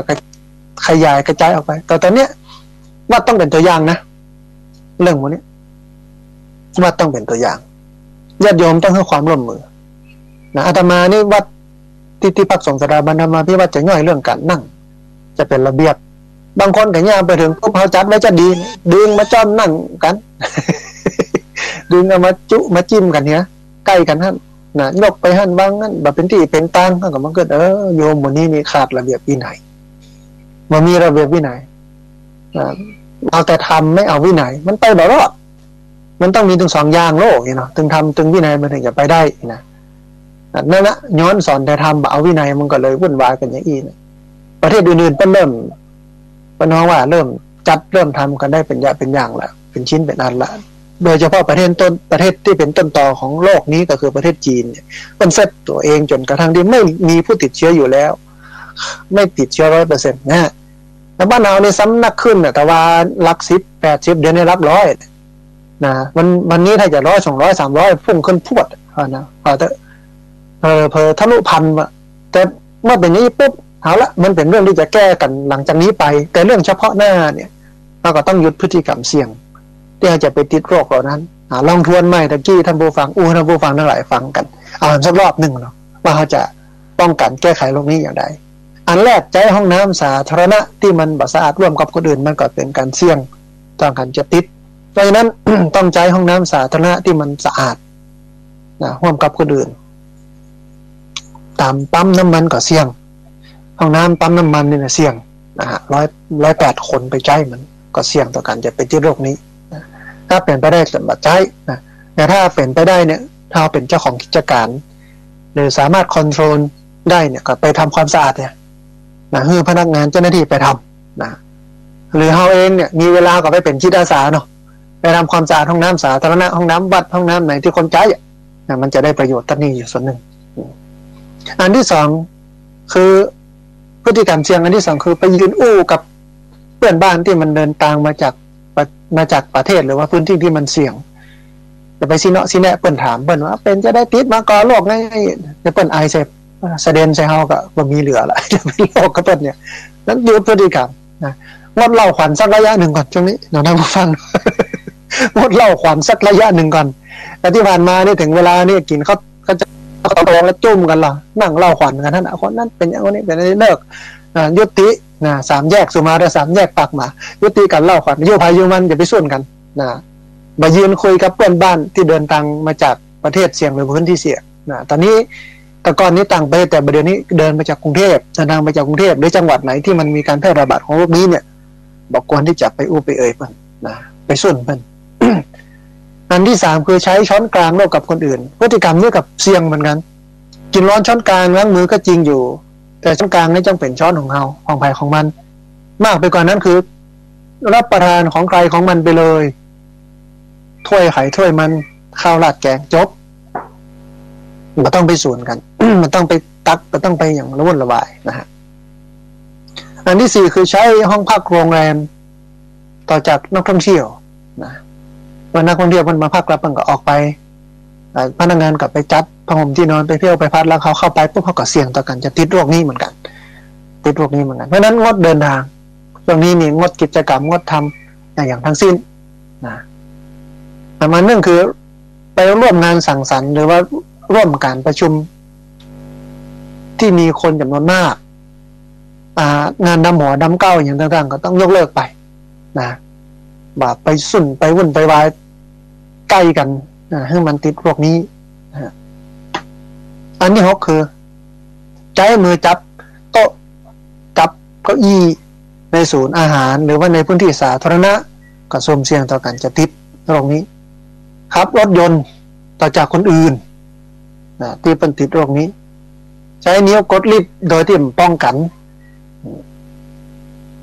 ใช้มือลูบหน้าขยี้ตาขยี้จมูกและจับปากของตัวเก่าบ่อยๆผสมหน้ากากอนามัยขณะอยู่ในพื้นที่เสี่ยงทำงานร่วมกับชาวต่างชาติที่เดินทางมาจากประเทศเสี่ยง ใช้หมวกกันน็อกร่วมกับคนอื่นจับราวบันไดเลื่อนหรือว่าราวสะพานลอยใช้ของใช้ส่วนตัวร่วมกับคนอื่นจับมือหรือว่าสัมผัสร่างกายของคนอื่น อยู่ในสถานที่ที่ผู้คนพลุกพล่านเบียดเสียดเยียดยัดอยู่ในสถานที่อับหรือสถานที่แออัดกินอาหารดิบกินอาหารป่าอาหารปรุงมาซุกอันปะตัวเก่ามีไข้ไอจามเจ็บคอเป็นหวัดนะสวมหน้ากากอนามัยแล้วก็ไปหาหมอหากป้าว่าตัวเก่าอยู่ในกลุ่มเสี่ยงคนกักตัวเก่าอยู่ในบ้านอย่างน้อย14 วันอันนี้เป็นการยุดพฤติกรรมความเสี่ยงต่อการจะติดโรคนี้นะหลายคนหลายท่านมองเป็นเรื่องไกลตัวแต่ว่าวันนี้มันใกล้ตัวเข้ามาแล้วก็มันเริ่มระบาดหนักขึ้นนะเมื่อเริ่มระบาดหนักขึ้นแล้วเนี่ยมันก็จะเกิดเป็นผลกระทบที่มีต่อเราหลายเรื่องหลายอย่างเพราะฉะนั้นเราหลีกเลี่ยงได้เราป้องกันได้มันก็เป็นเรื่องที่ดีมีคนเป็นบอกว่าการเสียเวลาการเสียทรัพยากรกับการป้องกันเนี่ยมันสูญเสียน้อยกว่าการเอาไปแก้ไขมันถึงแต่สมมติว่าเราเสีย3-4-5 ปันในเรื่องการไปป้องกันแก้ไขมันจะเสียน้อยกว่าการที่จะต้องไปรักษาอย่างโรคโควิด -19 เนี่ยไปตรวจเนี่ยประมาณ 5-6 ปันสมมติเนาะรักษาเหรอ 4-5 หมื่นต้องมาคนละเรื่องกันแล้วแถมปอนะหลังจากนั้นไปชีวิตเปลี่ยนปอดบ่ค่อยดีแล้วปอดพังนะปอดพังปอดลุกแต่ถ้าป้องกันเนี่ยก่อนเนี่ยมันก็ดีมันก็จะอันมีปัญหาตัวมาที่หลังท่านผู้ฟัง เรื่องพวกนี้เนี่ยมันเป็นเรื่องวินัยมันเป็นเรื่องจิตสำนึกมันเป็นเรื่องสุขภาพอนามัยนั้นเราเองจำเป็นจะต้องช่วยกันนะถอดบทเรียนจากตรงนี้เริ่มจากวัดจากวากันหลังจากนี้ไปต้องช่วยกันพูดเรื่องวัดเรื่องวาเนี่ยเมื่อการจับผังเพื่อมันเป็นระเบียบใจห้องน้ำห้องตาอย่างต่างๆต้องช่วยกันล้างกันพอกันก้อยช่วยกันดูแลให้วัดวามันสะอาดมันเปล่งใสไว้ยะเวลาไปกินไปทานมันก็จะปลอดจากโรคมันก็จะสบายอกสบายใจอย่ามาทิดโรคนี้ทีนี้ดัมโบบังถ้าหากว่าช่วงนี้เนี่ยเราอยู่บ้านเราไม่ได้ไปไหนเราก็ไม่จำเป็นต้องไปเสพข่าวมันนักฟังนี้รายการธรรมะ ฟังรายการวิทยุเนี่ยมันช่วยผ่อนคลายมันช่วยให้จิตใจมันสุขสบายท่ามกลางความวุ่นวายของสังคมใจของเราต้องสงบใจเขาต้องนิ่งใจเขาต้องมีพลังไม่ใช่ไปตื่นตระหนกตกใจไปตื่นกลัวโน่นนี่นั่นมันทำให้วิตกกังวลนอนไม่หลับเครียดนำไปสู่ความเป็นผีบ้าอิดรู้แต่มันก็น่ารู้น่าบ้าแต่เพราะว่ามันวุ่นวายหลายอย่างยังเป็นยังโมข่าวสเปดมีคนติดแล้วบ้านเฮาอย่างนั้นอย่างนี้ตำบลอำเภอนี่อย่างนั้นนี้มันต้องกันกรองนี่สัมมะกาลนังสยโยไข้คนก่อนแล้วจึงทำเจ้าสเปะสปะไปเจ้าหมดข่าวแต่บะแต่หูเฟกนิวเนาะมันมีนักทีนี้มากกว่านั้น ถ้าไปมองบนฐานของศาสนาพุทธศาสนาเป็นศาสนาที่มีระบบระเบียบพอสมควรย่อยกับเรื่องเหล่านี้มีความเป็นเป็นอย่างเนี่ยเนาะเพราะฉะนั้นเนี่ยจำเป็นจะต้องทำเรื่องนี้ให้มันชัดเจนขึ้นเริ่มจากวัดเนี่ยก่อนสะอาดสะอ้านเป็นเป็นอย่างเจ็ดปัดจัดถูอย่างต่างๆมันก็จะทำให้เราปลอดภัยบ้านเราเหมือนกันไม่ใช่แค่โลกนี้โลกอื่นตัวถ้าบ้านเรานี่มันอากาศมันถ่ายเทมันแบบจัดให้มันเป็นเป็นอย่างมันสกปรกโรคลุงลังเนี่ยมันก็นำไปสู่การเป็นโรคอื่นๆต่อไปแถมแต่ถ้ามันเป็นเป็นอย่างเป็นระบบระเบียบเนี่ยมันก็ทำให้เราปลอดภัยมันก็ทำให้เราปลอดภัยนี่หรือเป็นเรื่องของวินัยวันนี้เป็นเรื่องของจิตสำนึกนะแต่วันนี้จำเป็นจะต้องมาอู้กันเรื่องนี้เพราะมันเกิดขึ้นเนาะแล้วก็เป็นไปทีนี้ท่านผู้ฟังวิธีการป้องกันตัวเก่าทวนหนึ่งกำหนึ่งเพื่อท่านผู้ฟังได้ฟังกันอันแรกเป็นบอกว่าระวังการสัมผัสสารคัดหลั่งจากการไอการจามของผู้ติดเชื้ออันที่สองคือบาดสัมผัสบริเวณใบหน้าแก่นตาหูดังปากเพราะเป็นช่องทางที่เชื้อไวรัสจะเข้าสู่ร่างกายได้ง่ายแต่มันนั่นคือหลีกเลี่ยงการเดินทางไปยังพื้นที่แออัดแต่มันนั่นคือกินร้อนใช้ช้อนกลางแต่มันนั่นก็คือมันล้างมือด้วยสบู่อย่างถูกวิธีโดยใช้แอลกอฮอล์ที่มีแอลกอฮอล์เจลที่มีส่วนผสมของแอลกอฮอล์มากกว่า 70% แต่มันนั่นคือเมื่อเข้าห้องน้ำเสร็จปิดฝาชักโครกก่อนกดน้ำทุกครั้งเพื่อลดการกระจายของเชื้ออันสุดท้ายคือดูแลสุขภาพสร้างภูมิคุ้มกันของตัวเก่าเพื่อแข็งแรงนะอันนี้คือส่วนของกายส่วนใจแล้วอยู่บ้านเนี่ยอย่างมีเวลาก็นั่งสมาธิมีเวลาก็อ่านหนังสือธรรมะมีเวลาก็ฟังนี่เลยสถานีวิทยุในเครือข่ายสถานีวิทยุคลื่นสีขาวเพื่อชาวประชาครูบาอาจารย์ก็จะเอาธรรมะแต่ละอย่างมาอู้มามาอย่างให้เราฟังกันมันก็ทำให้เรานั้นสงบจิตใจทำให้จิตใจของสุขสงบเป็นสมาธิได้นั่งสมาธิภาวนาแผ่เมตตาทำจิตทำใจให้สุขสงบโลกมันจะวุ่นวายจะได้มันจะเป็นปัญหาจะได้ก็อันนั้นก็เรื่องนึงอันนั้นก็เรื่องนึงแต่เราเองอาจำเป็นจะต้องสงบจิตสงบใจเฮาสุขใจเฮาสบายเฮาก็บ่จำเป็นจะต้องไปวิตกกังวลอย่างกับมันเห็นแล้วปล่อยมันเป็นปัญหาของมันไปปัญหามันอยู่คู่กับโลกนะเฮาในฐานะที่เป็นชาวพุทธก็เอาวิกฤตมาเป็นโอกาสเอาความผิดพลาดมาเป็นการแก้ไขทุกนั้นมีไว้สำหรับเห็นไม่ใช่มีไว้สำหรับเป็นโลกนั้นมีไว้ให้เหยียบไม่ใช่มีไว้ให้แบกมาต้องไปวิตกกังวลต้องเครียดต้องหยังกับมันแต่หลายคนอาจจะไม่ได้เครียดไม่ได้วิตกกังวลกับโรคแต่ว่าเครียดวิตกกังวลกับเรื่องของปากของท้องเพราะว่ายุดอย่างกันหลายวันอย่างนี้เนี่ยโมจะเอาอย่างมากินอย่างไรที่จริงวัดก็ยังต้องเป็นที่เปิ้งแต่เจ้านี่อ่านดู Facebook ซึ่งเป็นเพจของ สำนักงานเลขานุการสมเด็จพระสังฆราชสมเด็จพระสังฆราชก็มีดำริ ว่าคือวัดแต่ละวัดเนี่ยซึ่งเป็นส่วนกลางของชุมชนเนี่ยไปดูแลชาวบ้านเรื่องนี้เรื่องการสร้างเสริมอาชีพเรื่องของการตั้งโรงครัวเนี่ยกับข้าวกับปลาคือโยมนะได้ครบได้กินได้ฉันนะเลี้ยงตึงพระเลี้ยงตึงโยมไปตัวเพราะอันนี้เป็นสิ่งที่ดีวัดจำเป็นต้องเปิ้งอย่างนี้ก็ต้องรณรงค์ทำกำนึงว่าคือวัดจะปลูกพักไหมหลายคนก็บอกว่านี่มันไม่ใช่เกี่ยวของสงฆ์ก็วัดมันไม่ได้ไปอยู่บนดาวอังคารที่ไหนมันก็อยู่ในสังคมกัจจบ้านเนี้ยพระเจ้าก็ไม่ได้ไปเดินอยู่บนอังคารเดินหรืออยู่บนคนละโลกกับมนุษย์ที่ไหนก็อยู่ด้วยกันเขาเนี่ยกันอย่างเวลาไฟไหม้ข้างวัดบ่มควันมันเข้ามาในวัดมันบอกว่าอันนี้เป็นวัดเอาบ่เข้าละมันเป็นไปบ่ได้มันก็เข้ามาอยู่ดีโลกมีปัญหามันก็กระทบวัดวัดมีปัญหาก็กระทบโลกเพราะอย่างโลกอุปถัมภ์ทำมันค้ำจุนโลกเนาะความจริงมันเหมือนอย่างนั้นแต่ถึงวันนี้ด้วยความคิดของคนที่ตื้นเขินกับศาสนาก็บอกว่าพระเจ้าพระเนรต้องมายุ่งกับโลกนะขนาดพระเจ้าเป็นออกมาเนียดหน้ากากอนามัยแจกชาวบ้านมันยังหลายคนมันยังออกมาด่าว่าไปจิ๊กยึดของสงฆ์ไม่ยุ่งอย่างกระเปิ้ลเนี่ย ที่จริงมันเป็นเรื่องที่คนทำที่สุดแหละนะแม้วันนี้เป็นที่น่าดีใจที่ผู้บริหารคณะสงฆ์สูงสุดก็คือสมเด็จพระสังฆราชนะพระองค์ก็มีดำริให้วัดแต่ละวัดช่วยชาวบ้านเบื้องต้นก็ตั้งโรงครัวที่วัดแจกข้าวแจกปลาให้โยมได้กินข้าวสารอาหารแห้งอย่างที่วัดนี้ก็เอามาทำน้ำเนิ้มอย่างที่เปิ้ลเอามาตาลมันเหลือเบอเอามาชาวบ้านได้กินได้ใจนี่คือสิ่งที่เขาหันว่าบางครั้งบางทีเนี่ยมันจะเห็นใจกันนิดจะเห็นใจกันหรือรู้จักกันก็ต่อเมื่อมีเหตุขับขันเป็นว่าอันนะเอาจงว่าไผ่เป็นจะได้เพื่อนเขาฮักเขาแต้มแต่ก็ต่อเมื่อมีเหตุขับขันมีเหตุฉุกเฉินแล้วไม่มีเหตุขับขันมีเหตุฉุกเฉินแล้วช่วยกันเนี่ยนั่นแสดงว่ามิตรแท้ไม่ทิ้งกันมิตรแท้ไม่ทิ้งกันแต่ถ้าหากว่าถึงเวลามาปุ๊บตัวไผ่ตัวมันเน่าต่างคนต่างโดดแล้วโตดกันเนี่ยโซ่แล้วนะอันนี้มันใจมิตรแท้เพราะนั้นเราต้องสร้างวัฒนธรรมแบบนี้เกิดขึ้นมาโดยเฉพาะวัดมีกำลังหรอพระเจ้าพระเนรก็อยู่ในวัดเข้าของเครื่องใช้ก็พอมีช่วยกันทำหลายวัดหลายว่าเกิดการตื่นตัวกระตุ้นกระเตื้อง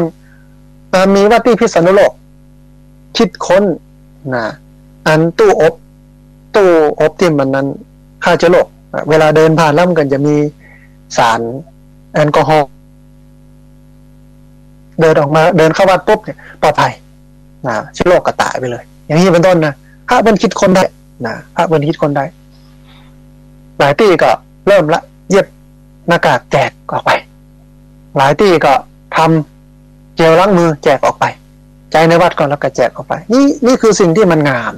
ที่มันต้องต้องจูกันอย่างนี้โลกกับธรรมมันขาดกันไม่ได้ท่านผู้ฟังหลายคนก็บอกว่าเป็นเรื่องของทางโลกอันนี้เป็นเรื่องทางธรรมโลกกับธรรมไม่สามารถแยกกันได้เพราะอย่างถ้าแยกกันได้ก็คือต้องเอาตัวเจ้าไปอยู่ดาวอังคารเหมือนยุ่งกับมนุษย์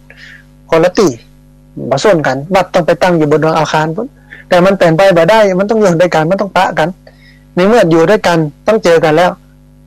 ต้องปฏิสัมพันธ์เกื้อกูลกันเหมือนลักษณะที่อาตมาภาพบอกก็คือธรรมโลกอุปถัมภ์ธรรมค้ำจุนโลกโลกอุปถัมภ์ธรรมค้ำจุนโลกวันนี้ที่ผ่านมานี้โลกอุปถัมภ์ธรรมญาติโยมใส่บาตรใส่บ่วงกินตามอาตมาภาพเนี่ยได้รับการอุปถัมภ์จากโยมนักยิ่งมาทำงานด้านการพัฒนาสังคมชุมชนดูแลสามเณรตอนนี้ก็มีโยมมาร่วมสร้างกุฏิเรือนพักสามเณรรายงานความก้าวหน้าเห็นหน่อยไหนๆก็อู้ถึงเรื่องนี้เนาะกุฏิเรือนพักสามเณรตอนนี้ก้าวหน้าไปเยอะมากท่านผู้ฟังแต่วันนี้ก็ได้จ่ายค่าแรงช่างก่อฉาบตอนนี้งานก่อฉาบเสร็จเรียบร้อยเดี๋ยวภายค่อยหันกลับไปตัวที่หน้าเฟซของพระอาจารย์สาธิต ธีรปัญโยหรือที่พักสงฆ์หรือของสถาบันธรรมาภิวัตน์ได้จะเอาออกเฟซแล้วก็เพจ Facebook นี่ฮะคือของสถาบันธรรมาภิวัตน์และของพระสาธิต ธีรปัญโยไปดูตอนนี้ก่อฉาบเรียบร้อยงานต่อไปก็คือติดตั้งหน้าต่างบานเกล็ดเสร็จติดตั้งหน้าต่างบานเกล็ดแล้วก็จะติดตั้งฝ้าเพดานพร้อมกับระบบไฟหลังจากฝ้าเพดานระบบไฟเสร็จแล้วก็จะตาสีเป็นอันเกือบจะสิ้นสุดท้ายก็คือเรื่องของการ ปูกระเบื้องปืนจบนะปูกระเบื้องจีนจบหรือปูก้อนตาสีที่หลังแต่แบบที่ขั้นตอนนั้นบูฟังนะไปทั้งหน้าติดๆเนี่ยญาติโยมอุปถัมภ์บำรุงมาก็จำเป็นจะต้องเกื้อกูลญาติโยมแต่ว่านี้นะท่านอาจารย์ดร.พระมหาจัญญาสุทธิยาโนเจ้าอาวาสวัดพุทธปัญญาเมืองโพโมนารัฐแคลิฟอร์เนียประเทศสหรัฐอเมริกาพร้อมกับท่านอาจารย์ดร.พระมหาอัมพรชุตินทโรวัดสันขยอมอำเภอสันปะตองจังหวัดเชียงใหม่ก็มาเยี่ยมเยือนให้กำลังใจว่าเนี่ยทำก็ดีแล้วนะท่านก็บอกว่ามันจะไปดูเฉพาะเนรนะพระอาจารย์เจ้าบ้านที่เป็นเยาวชนนะละอ่อนเยาวชนเนี่ยอย่างต้องเน้นที่เยาวชนเพราะว่าเขาจะอยู่ให้เมินถ้าแปลงให้เขาดีวันนี้เนี่ยตั้งหน้าวันตามันก็จะดีแล้วก็ไม้อ่อนมันรัดง่ายมันแก่ไม้แก่มันรัดยากก็เลยให้ความสำคัญกับเยาวชนต้องพอออกไปนอกหัววัดตัวละอ่อนไม่หย่าไม่ยิงที่เปิ่นไปได้รับโอกาสการศึกษากลับไปดูแลเรื่องทุนให้เปิ่นส่วนประจานเนี่ยบอกห่วงเพราะมันมาบวชเป็นพระเป็นเนนได้พี่น้องหลายอย่างประเดี๋ยวนี้ซ้ำเฮียนช่างได้ตัวปวสปวชก็เฮียนได้นะเป็นโอกาสของเขาต้องไปดูตัวดูคนเฒ่าคนแก่ตัวนะอาตมาภาพก็เลยบอกท่านพระอาจารย์ว่าก็ดูครับพระอาจารย์แต่ว่ามันดูได้ลำบากเพราะว่ามันต้องใจงบประมาณใจกะใจจ่ายสูงมากแต่ผมหาได้น้อย เป็นพระที่บดีบเด่นบดังอะไรเงี้ยไม่ได้เป็นเกจิอาจารย์ครูบาต้องอาศัยญาติโยมมาแน่นอนโดยเป็นตานผ่องประทานหลายตามฐานะเศรษฐกิจบอกให้ดีกับเกณฑ์ใจเปิ้ลเนาะแกก็บอกว่าอันเดียวผมจะช่วยบางส่วนแต่ว่านี่พระอาจารย์ก็ช่วยเรื่องภัตตาหารสามเณรมาปกติภัตตาหารนี้ครั้งละติดหนึ่งนะถ้ามาเฮียน1 อาทิตย์เนี่ยก็ 5,000 บางเดือนอย่างเดือนนี้มาเฮียนอยู่3 ติด 15,000เนี่ยก็โมจะหาที่ไหนทางใดมันก็ดีที่ญาติโยมสมัยที่มาห่วม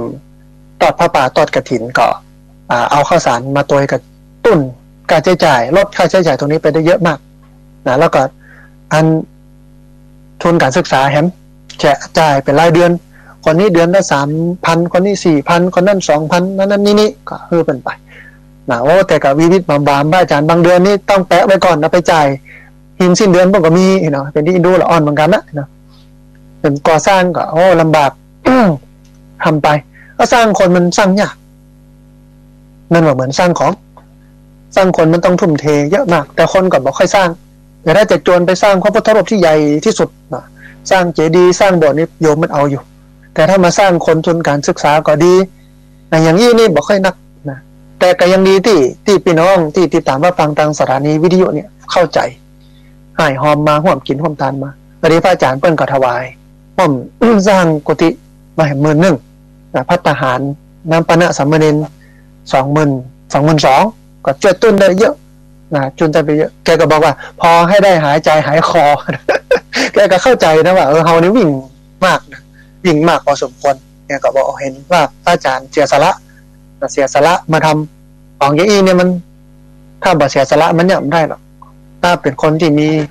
ความเห็นแก่ตัวที่ทำไม่ได้แกว่าอย่างนั้นนะเพราะนั้นให้กำลังใจและสนับสนุนต้องกราบขอบพระคุณท่านพระอาจารย์นะดร.พระมหาจัญญาสุทธิยาโนกับท่านพระอาจารย์ดร.พระอาจารย์มหาอัมพรชุตินทโรเป็นอย่างสูงนะครับรวมไปจนถึงท่านอาจารย์พระครูอภิวัฒนวิกรมและครูบาอาจารย์หลายรูปนะที่เป็นพระสงฆ์ในเครือข่ายสถานีวิทยุคลื่นสีขาวประชามาให้กำลังใจมากินมาตานมาช่วยจักนักนะต้องกราบขอบพระคุณอย่างมากนะแต่มันได้ประโยชน์จริงแกบอกว่า ท่านอาจารย์ดร.พระมหาจัญญาบอกว่าถ้าละเด็กละอ่อนมันไม่ครับประโยชน์จากเขาซึ่งเขาเองก็เป็นตัวแทนศาสนาก็ขอให้กับเขาว่าเนี่ยเป็นเรื่องศาสนาได้จากศาสนาเพราะฉะนั้นเธอต้องรักศาสนาเธอต้องดูแลต้องเกื้อกูลศาสนาเอาศาสนาไปอยู่ในหัวใจเหมือนศาสนาอื่นๆศาสนาอิสลามเปิ้นก็มีอิสลามอยู่ในหัวใจไปไหนก็มีข้าพเจ้าของเปิ้นนะเวลาเป็นอย่างเปิ้นก็เกิดถึงศาสนาเปิ้นของเฮานี่ตัวบ่เกิดมันต้องถึงศาสนานะทุกเจ้าตัวหลวงที่วัดก็ยังบ่เกิดเวลาสุขสบายนี่สนตุกเปิ้นจะมาหายามดีถ้าหายหน้าเข้าโคม่ามาหาชั้นตัวลุงบางตนบางวัดเป็นบ่ายอย่างนั้นนะยามสุขยามสบายลืมวัดแต่โมโหจักกันเลยแต่เวลาตกโศกโรคภัยมาวิ่งมาตัวเจ้า มันจะไปให้มันเป็นอย่างนั้นท่านผู้ฟังต้องเปลี่ยนต้องระลึกนึกถึงวัดวาศาสนาอยู่ทุกลมหายใจเข้าออกช่วยกันกำช่วยกันจูช่วยกันแปลงอันนี้มันถึงจะดีเอาละท่านผู้ฟังเลือบแลพอเวลาแล้วเวลาใกล้จะหมดเลยประมาณสัก20 กว่านาที ตอนนี้จะเปิดสายท่านผู้ฟังที่ฟังอยู่ทางบ้านได้โทรเข้ามาร่วมเอ่ยกันโทรเข้ามาร่วมแสดงความคิดความเห็นกันท่านผู้ฟังที่ฟังอยู่ทางบ้านสามารถโทรเข้ามาร่วมเอ่ยกันโทรเข้ามาร่วมแสดงความคิดความเห็นกันได้ที่เบอร์064 728 2899เบอร์064 728 2899เรียนเชิญเจริญพรได้โทรเข้ามาร่วมเอ่ยกันโทรเข้ามาร่วมแสดงความคิดความเห็นกันเพราะว่าวันนี้จะฟังกันนักกันน้อยแค่ไหนอย่างใดนะสัญญาณชัดบ่ชัดอย่างใดก็เรียนเชิญเจริญพรนะที่เบอร์064 728 2899นะเบอร์064 728 2899เรียนเชิญเจริญพรได้โทรเข้ามาร่วมเอ่ยกันโทรเข้ามาร่วมแสดงความคิดความเห็นกันไม่ว่าจะโทรเข้ามาอย่างใดก็โทรเข้ามาบอกแหกำนึงว่าสัญญาณชัดหรือว่าบ่ชัดโทรเข้ามาเพื่อกำลังกำลังใจกันด้วยว่าฟังอยู่เนอะที่ฮันที่นี่เนาะเรียนเชิญเจริญพรที่เบอร์064 728 2899เบอร์064 728 2899วันนี้ดูเหมือนว่าอุตุนิยมวิทยาเพิ่นจะบอกว่าพายุเข้าอาจจะหลายที่หลายทางก็อาจจะเริ่มเข้าสัญญาณอาจจะบ่ชัดนะอาจจะมีพ่องนะพอดีมีสายเข้ามาสายหนึ่งเดี๋ยวครับสายนี้ก่อนเปิ้นจะว่าจะได้พ่องเจริญพรไหว้สาเจ้าฟังอยู่เนอะสัญญาณชัดเจนดีกว่าโยมแม่เจ้าชัดเจนดีเนาะอากาศเย็นเนาะเจ้าคนเฮานี่ยังกับป๋านี่นำเรียนยังใดแม่มันยังกับป๋าเนี่ยจะวานแหลงไปถูกกันถูกจะป๋าเขาแล้วแม่มาเกิดนี่จะโดนไผบ่โดนไผบ่โหยเนาะนั่นแหละเป็นวานแหงไปก็ได้รถได้เป็นลมเนาะมันเสี่ยงสูงมากเลยเนาะแม่เนาะน่าจะตั้งแม่ก็ไปกรุงเทพนะไหนมาหมดลูกสาวแม่กะเจ้าเราถ้ามาแล้วต้องรบกวนนั่นรบกวนน้ำมาบ้านถ้าเปิ้นมานี่ต้องกักกันตัวเองให้อยู่บ้าน14วันดูอาการนี่เด้อบอกว่าจะไปซุ่มไปเอวเท่านะอันติดใจห่มแต่หมู่นั้นดังลำปางเขานี่ยังเป็นมานักเด้อกะบ่มีแต่เนาะแม่เนาะดีละอนุโมทนาบุญด้วยแม่เด้อสาธุสายแรกจากลำปางนะอำเภอแจ้ห่มโทรเข้ามาบอกว่าถึงวันนี้ชีวิตมันเสี่ยงนะเหมือนป่าโดนหว่านแห่นะบ่ว่าจะมาโดนเมื่อใดอย่างใดนะพอดีมีสายเข้ามาเดินสายหนึ่งเดียวครับสายนี้ก่อนเปิ้นจะว่าจะได้พ่องเจริญพรว่าจะเจ้าคุณโยมแนะนำตัวน้อยไม่น้อยอำเภอลีทำบ้านทำต่อเจ้าสัญญาณเป็นได้พ่องที่อำเภอลีชัดเจนถึงบ้านเจ้าชัดเจนนี่เนาะสถานการณ์โรคโควิด-19เป็นได้พ่องตังลีเดียวมันก็เป็นเดียวกันนะเจ้าเฝ้าระวังเนาะมันยังบ่เป็นอย่างเตื้อเนาะเฝ้าระวังเจ้าดีละมันที่อยู่ที่นี่มันอยู่ที่คนเฮาจะปฏิบัติเจ้านั่นนะคนสำลึกแค่นั้นบ่เดียวนี่เนาะอันนี้บางคนก็ตื่นแต่โลกหัวอย่างเงี้ยอันตื่นได้เนาะมันทั่วโลกแล้วเนาะตื่นตัวได้แต่บ่ต้องตื่นตูมตระหนักได้แต่บ่ต้องตระหนกเนาะโยมเนาะอนุโมทนาบุญเด้อไว้แต่เจ้าเป็นกำลังใจตัวเจ้าฟังว่าเจ้าแต่ก็ได้โทรก็ได้เจ้าอนุโมทนาได้กำลังใจจัดนักเลยพี่น้องเมืองลีเจ้าชัดเจนเลยเจ้าไว้แต่เจ้าอันอย่างที่โยมมันบอกนะท่านผู้ฟังจะไปกลัวอย่างก็มันจะไปตระหนกตกใจจะไปวุ่นวายกับมันนะในแทนที่จะเป็นโรคโควิดเป็นโรคประสาทเนี่ยคำก่อนนะตื่นตัวได้นะแต่อย่าตื่นตูมนี่หรออันตระหนักได้แต่อย่าตระหนกนี่เนาะพอดีมีสายเข้ามาแถมสายหนึ่งเดียวครับสายนี้ก่อนเปิ้นจะว่าจะได้พ่องเจริญพรพระจากเขาโยมป้อเป็นได้พ่องตังปูนครับเพราะเสกเหมือนกันนี่อยู่ครับแต่ว่าอันนั้นอยู่ยังเดือดร้อนอยู่นะครับวันนี่ชวนกันขนาดนั้นต้องระมัดระวังต้องกอยกันน้อยนะพ่อเนาะครับแต่เขาอยู่กับธรรมะยี่เขากับต้องกังวลอย่างยมพ่อนี่สบายมากเลยครับว่าผมก็ชวนกันยังบ้านกันวันนี้ครับในวันนี้ครับป้องทำให้จิตใจสุขสงบต่อพ่อเนาะดีละพ่อดีละน้อยนะมื่นนี่เมืองน่านนี่เปิ้นถึงสบายใจเปิ้นมีศีลมีธรรมเป็นที่ตั้งเปิ้นบ่เดือดร้อนอนุโมทนากับบุญกับพ่อเด้อ เราที่การรับฟังเป็นประจำพระอาจารย์ครับสาธุสาธุอนุโมทนาฟังคำเราปวดที่ยกนี้ใจเอาธรรมะเส้นใจล่ะดีป่อดีเอาธรรมะเป็นธรรมะโอสถเนาะป่อเนาะสาธุสาธุเจริญพรครับเป็นยายาท่านสาใจครับสาธุสาธุขอให้ท่านจะมีความสุขในชีวิตสำเร็จอนุโมทนาบุญเนาะป่อเนาะสาธุนะโยมป่อเจ้าประจังจากเมืองน่านนะโทรเข้ามาคือแต่ว่านี่ก็สวดมนต์กันนะแล้วเมื่อจิตใจสุขสงบนะบัตรนกตะนักอะไรอย่างนั้นนะแล้วก็เนี่ยมีธรรมะเป็นเครื่องเราเลี้ยงใจนะมันใจจื่นใจบานนะมาตุกโศกโรคภัยอะไรอย่างสักอย่างกับป้องกันแก้ไขกันไปนะพอดีมีสายเข้ามาแถมสายหนึ่งเดี๋ยวห้าสายนี้ก่อนเปิ้นจะว่าอย่าได้พ้องเจริญพรเราพระเจ้าพระอาจารย์อันโยมแม่เป็นได้พ้องโรคโควิดแบบเดียวเนี่ยของฟังเหมือนของฟังเขาของฟังเขาก่อนกระตุ้นเนาะนะพระอาจารย์ป้องกันแก้ไขกันไปเนาะแล้วเขาจะเอาไปมาแล้วเป็นใจนักการนะยังผมก็เอาไปนะแต่ใจนะถ้ามันอยู่ในบ้านนี่เจ้าเขาผมใจยังพระอาจารย์เขาว่ากับใช่ไหมเนาะแม่นบางคนมันติดตกจริตล้ำไปนะแม่เนาะแล้วแต่ที่จะเป็นโรคโควิดมันจะเป็นวิบ้าก่อนแต่ถ้าคนที่เปิ่นฟังน้ำฟังธรรมใช่ใช่แต่คนที่เปิ่นฟังน้ำฟังธรรมอยู่กับศีลกินก็ทำกับบัตรตื่นเต้นตื่นตัวอย่างนั้นอยู่ไปทำไปตามน้ำเนาะเอาดีแม่ดีอนุโมทนาบุญเด้อสาธุอนุโมทนาบุญนะโยมแม่จากเชียงรายนะมีเมืองน่านมีเชียงรายนะมีเชียงใหม่นั้นเหลือเวลาประมาณสัก15 นาทีเรียนเชิญเจริญพรที่เบอร์0647282899เบอร์0647282899พอดีมีสายเข้ามาสายหนึ่งเดี๋ยวครับสายนี้ก่อนเปิ้นจะว่าจะได้พ้องเจริญพรไหว้สาเจ้า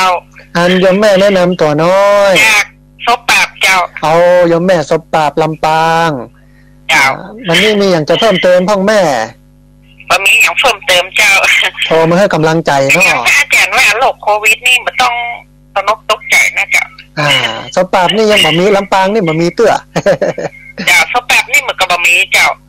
ลำปางนี่โชคดีได้ผู้ว่าเก่งเพิ่นทำงานดีเนาะอย่างนั้นเจ้า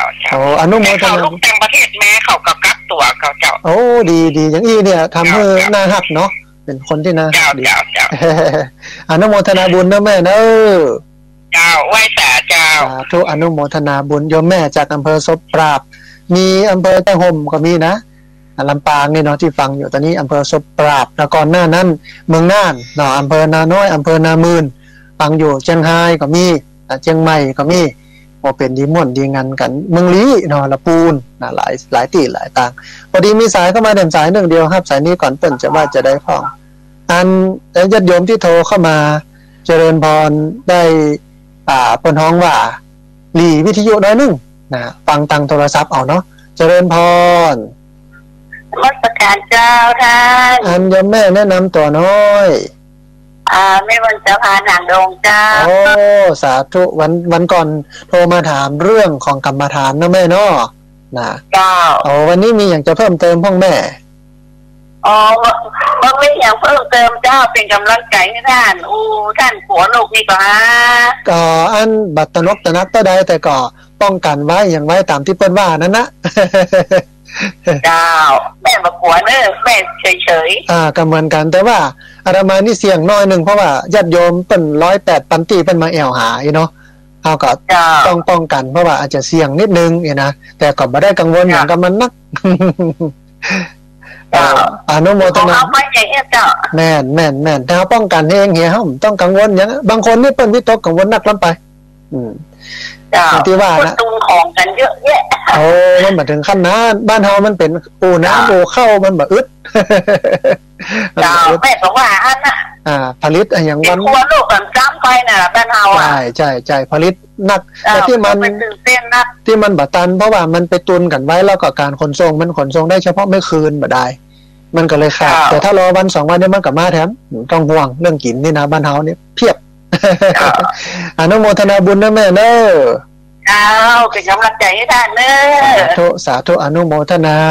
สาธุนมัสการเจ้าสาธุโยมแม่จาก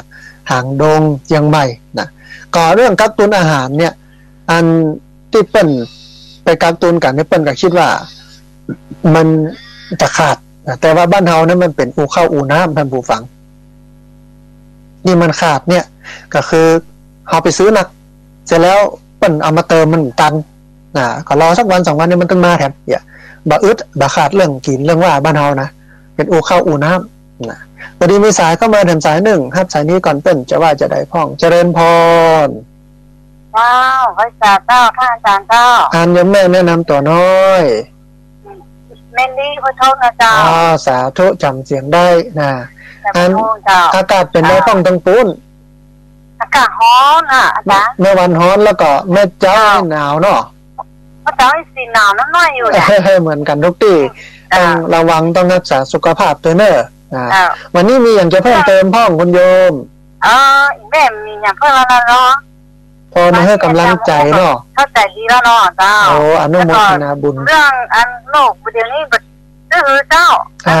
อยู่บ้านนอกบ้านเราเขานี่มันมีอย่างกันอาจารย์ใช่มันเหมือนในเมืองเนาะกลัวนี่กลัวนะแต่บอกกลัวตรงเนี่ยอย่างไม่ได้นี่ไม่ใช่ละเขาก็ตระหนักแต่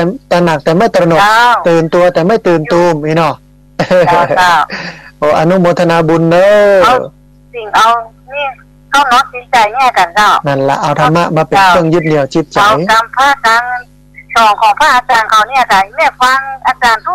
กองค์นะเจ้านะโอ้อนุโมทนาบุญแม่อนุโมทนาสาธุใจพระอาจารย์นะเจ้าสาธุอนุโมทนาสาธุช่วงนี้ไปกินไปตามที่ไหนตั้งใดกันบ่ได้กับเป็นยังเก็บตัวไว้ก่อนแล้วก็เก็บปัจจัยทายธรรมไว้ก่อนเพื่อเอามาเป็นสะพานบุญไปหน้าเนาะเติมเวลาเพิ่นบอกว่าเอาละตอนนี้โรคโควิดมันหายไปแล้วครูบาอาจารย์เพิ่นจัดกินจัดตานโน่นนี่นั่นอันดำหัวปีใหม่สู่มากาละว่าอะไรยังก็สืบสะสมสตาตายทุกปีท่านอาจารย์พระครูอภิวัฒนวิกรมก็จะจัดงานดำหัวพระนักเผยแผ่ทำทางสถานีวิทยุเนี่ยในเครือข่ายสถานีวิทยุคลื่นสีขาวญาติโยมปากันไปที่วัดปากต่างเจริญปีนี้อาจจะต้องเลื่อนไปก่อนนะอาจจะต้องเลื่อนไปก่อนหรือเปิ้นจะมาจัดอย่างไรก็รอฟังเปิ้นแต่เขาก็เก็บไว้ก่อนนะจตุปัจจัยทายธรรมเตรียมไว้ก่อนถึงเวลาเปิ้นบอกว่าเอามาได้แล้วเขาก็ไปกันก็ดีได้พักได้ยังอาตมาภาพผู้กระโยมว่ามันเป็นโอกาสดีนะโยมที่เราจะได้มาวิมังสาคือใคร่ควรตัวเองมาพิจารณาตัวเก่าว่าศีลธรรมเฮาอย่างใดมาอยู่ตัวเก่ามาอยู่กับตัวเก่าอ่ะมาพอตัวเองบางคนนี่มัวไปยุ่งไปส่วนกับคนอื่นนักระบายจนพอลืมตัวเก่าว่าตัวเก่ามีดีตรงไหนบกพร่องตรงไหนอันไหนคนเติมอันไหนคนตัดกับได้พอได้ก้อยนะในเวลาวันนี้ปุ๊บได้เวลามาพิจารณาตัวเก่าตั้งแต่อันหัวพดไปถึงอุ้งเท้าว่าจะต้องปรับต้องปรุงจะต้องเพิ่มต้องเติมที่ไหนจะต้องตัดอะไรอย่างออกในเรื่องนิสัยใจคอเรื่องธรรมะธรรมโมอะไรอย่างต่างๆเนี่ยเนาะมันก็ถือโอกาสดีนะถึงเวลาที่เราได้มาพอตัวเองเอาวิกฤตมาเป็นโอกาสท่านผู้ฟังเอาความผิดพลาดมาเป็นการแก้ไขเหลือเวลาประมาณสัก5-6 นาทีเรียนเชิญเจริญพรณที่เบอร์064-728-2899เบอร์064-728-2899เบอร์ไหนที่บ่ได้ครับเบอร์ไหนโทรเข้ามาแล้วบัดติดบ่ได้รับสายก็เรียนเชิญเจริญพรโทรเข้ามาใหม่สำหรับท่านผู้ฟังที่ยังบ่ได้โทรเถอะก็โทรเข้ามาเอ่ยกันร่วมแสดงความคิดความเห็นกันวันนี้เน้นหนักเรื่องนี้หน่อยหนึ่งนะให้ท่านผู้ฟังทั้งหลายได้ฟังกันอย่างที่โยมบอกว่าเนี่ยมันต้องรับผิดชอบต่อเก่าต้องดูแลทั้งสองฝั่งมีน้ำใจเกื้อกูลแบ่งปันกันพ้องจะไปหันแก่ตัวกันนักรับไปแต่บางคนนี่บ่ฟังไผเลยเอาใจตัวเองเป็นหลักก็มันก็สร้างความเดือดร้อนให้กับหมู่กับจุ่มทำให้เกิดความเสียหายหลายคนกับแพร่ขยายกระจายออกไปเพราะฉะนั้น ต้องดูแลตัวเองนะป้องตัวเก่าให้หนักขึ้นนะฮะในภาวะอย่างนี้แล้วก็ต้องระมัดระวังกันตัวพอดีมีสายเข้ามาสายหนึ่งเดี๋ยวครับสายนี้ก่อนเปิ้นจะว่าจะได้พ้องเจริญพรเจ้าพระอาจารย์คุณโยมแนะนำตัวน้อยแม่กาบ้านสมปล่อยเจ้าสมปล่อยห้างชัดอาจารย์อำเภอห้างชัดจังหวัดลำปางสัญญาณเป็นได้พ้องโอ้สัญญาณถ้าฟังชัดเจนดีเจ้าอนุโมทนาบุญพี่น้องห้างชัดเนาะเจ้าวันนี้มีอย่างจะเพิ่มเติมพ้องบ่มีอย่างเพิ่มเติมมาเจ้าโทรมาให้กำลังใจจากพระอาจารย์หลายอย่างที่ ผู้เอ่ยมาเนาะโทรมาให้กำลังใจเจ้าแม่เนาะเจ้าโทรมากำลังใจอันพระอาจารย์เจ้าเอาอนุโมทนาบุญเด้อเจ้าสาธุสาธุอนุโมทนานะวันนี้พี่น้องลำปางมาแหงนะสาธุจากอำเภอห้างชัดจากอำเภอซบปราบอำเภอวังเหนืออำเภอแจ้ห่มก็มีนะเจ้าซ้อนเมืองปานก็มีนะเพื่อที่เป็นฟังกันที่อื่นเนาะเรียนเชิญเจริญพรได้โทรเข้ามาร่วมร่วมเอ่ยกันโทรเข้ามาร่วมแสดงความคิดความเห็นกันอันสิ่งที่หันแหมอย่างหนึ่งบนท่ามกลางวิกฤตอย่างนี้คือน้ำใจของคนไทยบางคนเอากับข้าวกับปลาเนี่ยเป็นทงนะเป็นข้าวกล่องข้าวห่อก็มีนะบางคนแจกไข่ไปวางไว้เอาหยิบทานได้เลยฟรีเนี่ยคนไทยไม่ทิ้งกันเนี่ยดีนะท่านผู้ฟังคือบางครั้งบางทีวิกฤตอย่างอี้เนี่ยมันทำให้เราเกิดโอกาสได้สร้างความฮักความแปลงกันสร้างความมีน้ำอกน้ำใจเกื้อกูลเอื้อเฟื้อเผื่อแผ่อันบ่าเห็นลงศพบ่าหลังน้ำตาเพิ่นถึงว่าอย่างนั้นแต่นั้นเพิ่นว่าสถานการณ์มันสร้างวีรบุรุษนะปัญหาเป็นบิดาของนักประดิษฐ์นะเพราะฉะนั้นเวลาเกิดวิกฤตอย่างนี้หลายคนก็ออกมาช่วยกันหลายอย่างหลายคนก็เงียบมันแนบเงียบผ้าปิดหน้าหูดังนี่แจกกันก็มีบางคนเอาเข้าเอาปลาไปแจกกันก็ดีบางคนเนี่ยเจียวล้างมือไปแจกกันก็มีนะฮะมันดีเนี่ยมันไม่ใช่ว่าบดีเสมอไปในเรื่องอย่างอี้แต่ว่ามันอยู่ที่ว่าเขาจะเนี่ยมุมใดเท่านั้นเองนะพอดีมีสายเข้ามาถึงสายหนึ่งเดี๋ยวครับสายนี้ก่อนเต้นจะว่าจะได้พ่องเจริญพรนมัสการท่านอาจารย์ครับอันยมป้อแนะนำตัวน้อยขอมาโทษจากที่แม่จีดีครับวัดประสาทแม่จีดีครับเอาละปูนเนาะหรือว่าเจียงไฮเวียงป่าเป้าเอาเวียงป่าเป้าเจียงไฮสัญญาณเป็นได้พ่องป้อชอบวันสัญญาณดีครับวันนี้ป้อมีอย่างจะเพิ่มเติมพ่องขอถามว่าพระเทวทัตมาทำบาปมันหนักมันบ่ได้เป็นพระอรหันต์จอนบวชไม่เป็นได้โกริกายานนี่นะเรื่องพระเทวทัตอีเนาะได้เดี๋ยวจะเราฟังทางวิทยุนะป้อเนอะได้เป็นกับโกริกายานเนาะอันเปิ้นเป็นพระอรหันต์เป็นพระพุทธเจ้าได้ซ้ำไปเป็นพระพุทธเจ้าเลยนะสรุปถึงเนาะใช่เป็นพระพุทธเจ้าป่อเป็นพระพุทธเจ้าเลยมันคำเปิ้นเนาะใช่แต่ว่าเปิ้นก็มีอันนี้สงบางอย่างที่ทำให้เปิ้นได้ไปเป็นพระพุทธเจ้าไปหลังบนนะมีอยู่แต่ว่าได้เสวยวิบากกรรมจากกรรมที่เนี่ยไว้ตอนนั้นอยู่ช่วงหนึ่งและช่วงหลังมาปุ๊บก็ได้เปลี่ยนพระพุทธเจ้าเดี๋ยวเล่าให้ฟังทางวิทยุก็แล้วกันเนาะป้อเนาะสาธุโยมป้อจากบ้านแม่เจดีวัดแม่เจดีเวียงป่าเป้าเจียงไฮโทรมาถามเรื่องพระเทวทัตนะพอดีเรื่องพระเทวทัตมีรายละเอียดมันหนักมันม่วนนะก็หลายคนก็บอกว่าเฮ้ยในเนี้ยบาปนักโดนแผ่นดินสูบแล้วอย่างได้ไปเป็นพระอรหันต์หรือไปเป็นพระพุทธเจ้าอย่างใดเนี่ยนะเดี๋ยวจะเล่าให้ฟังวันหลังกันแล้วกันพอดีเวลามันมีน้อยป่อติดตามเราฟังอังคารหน้านะ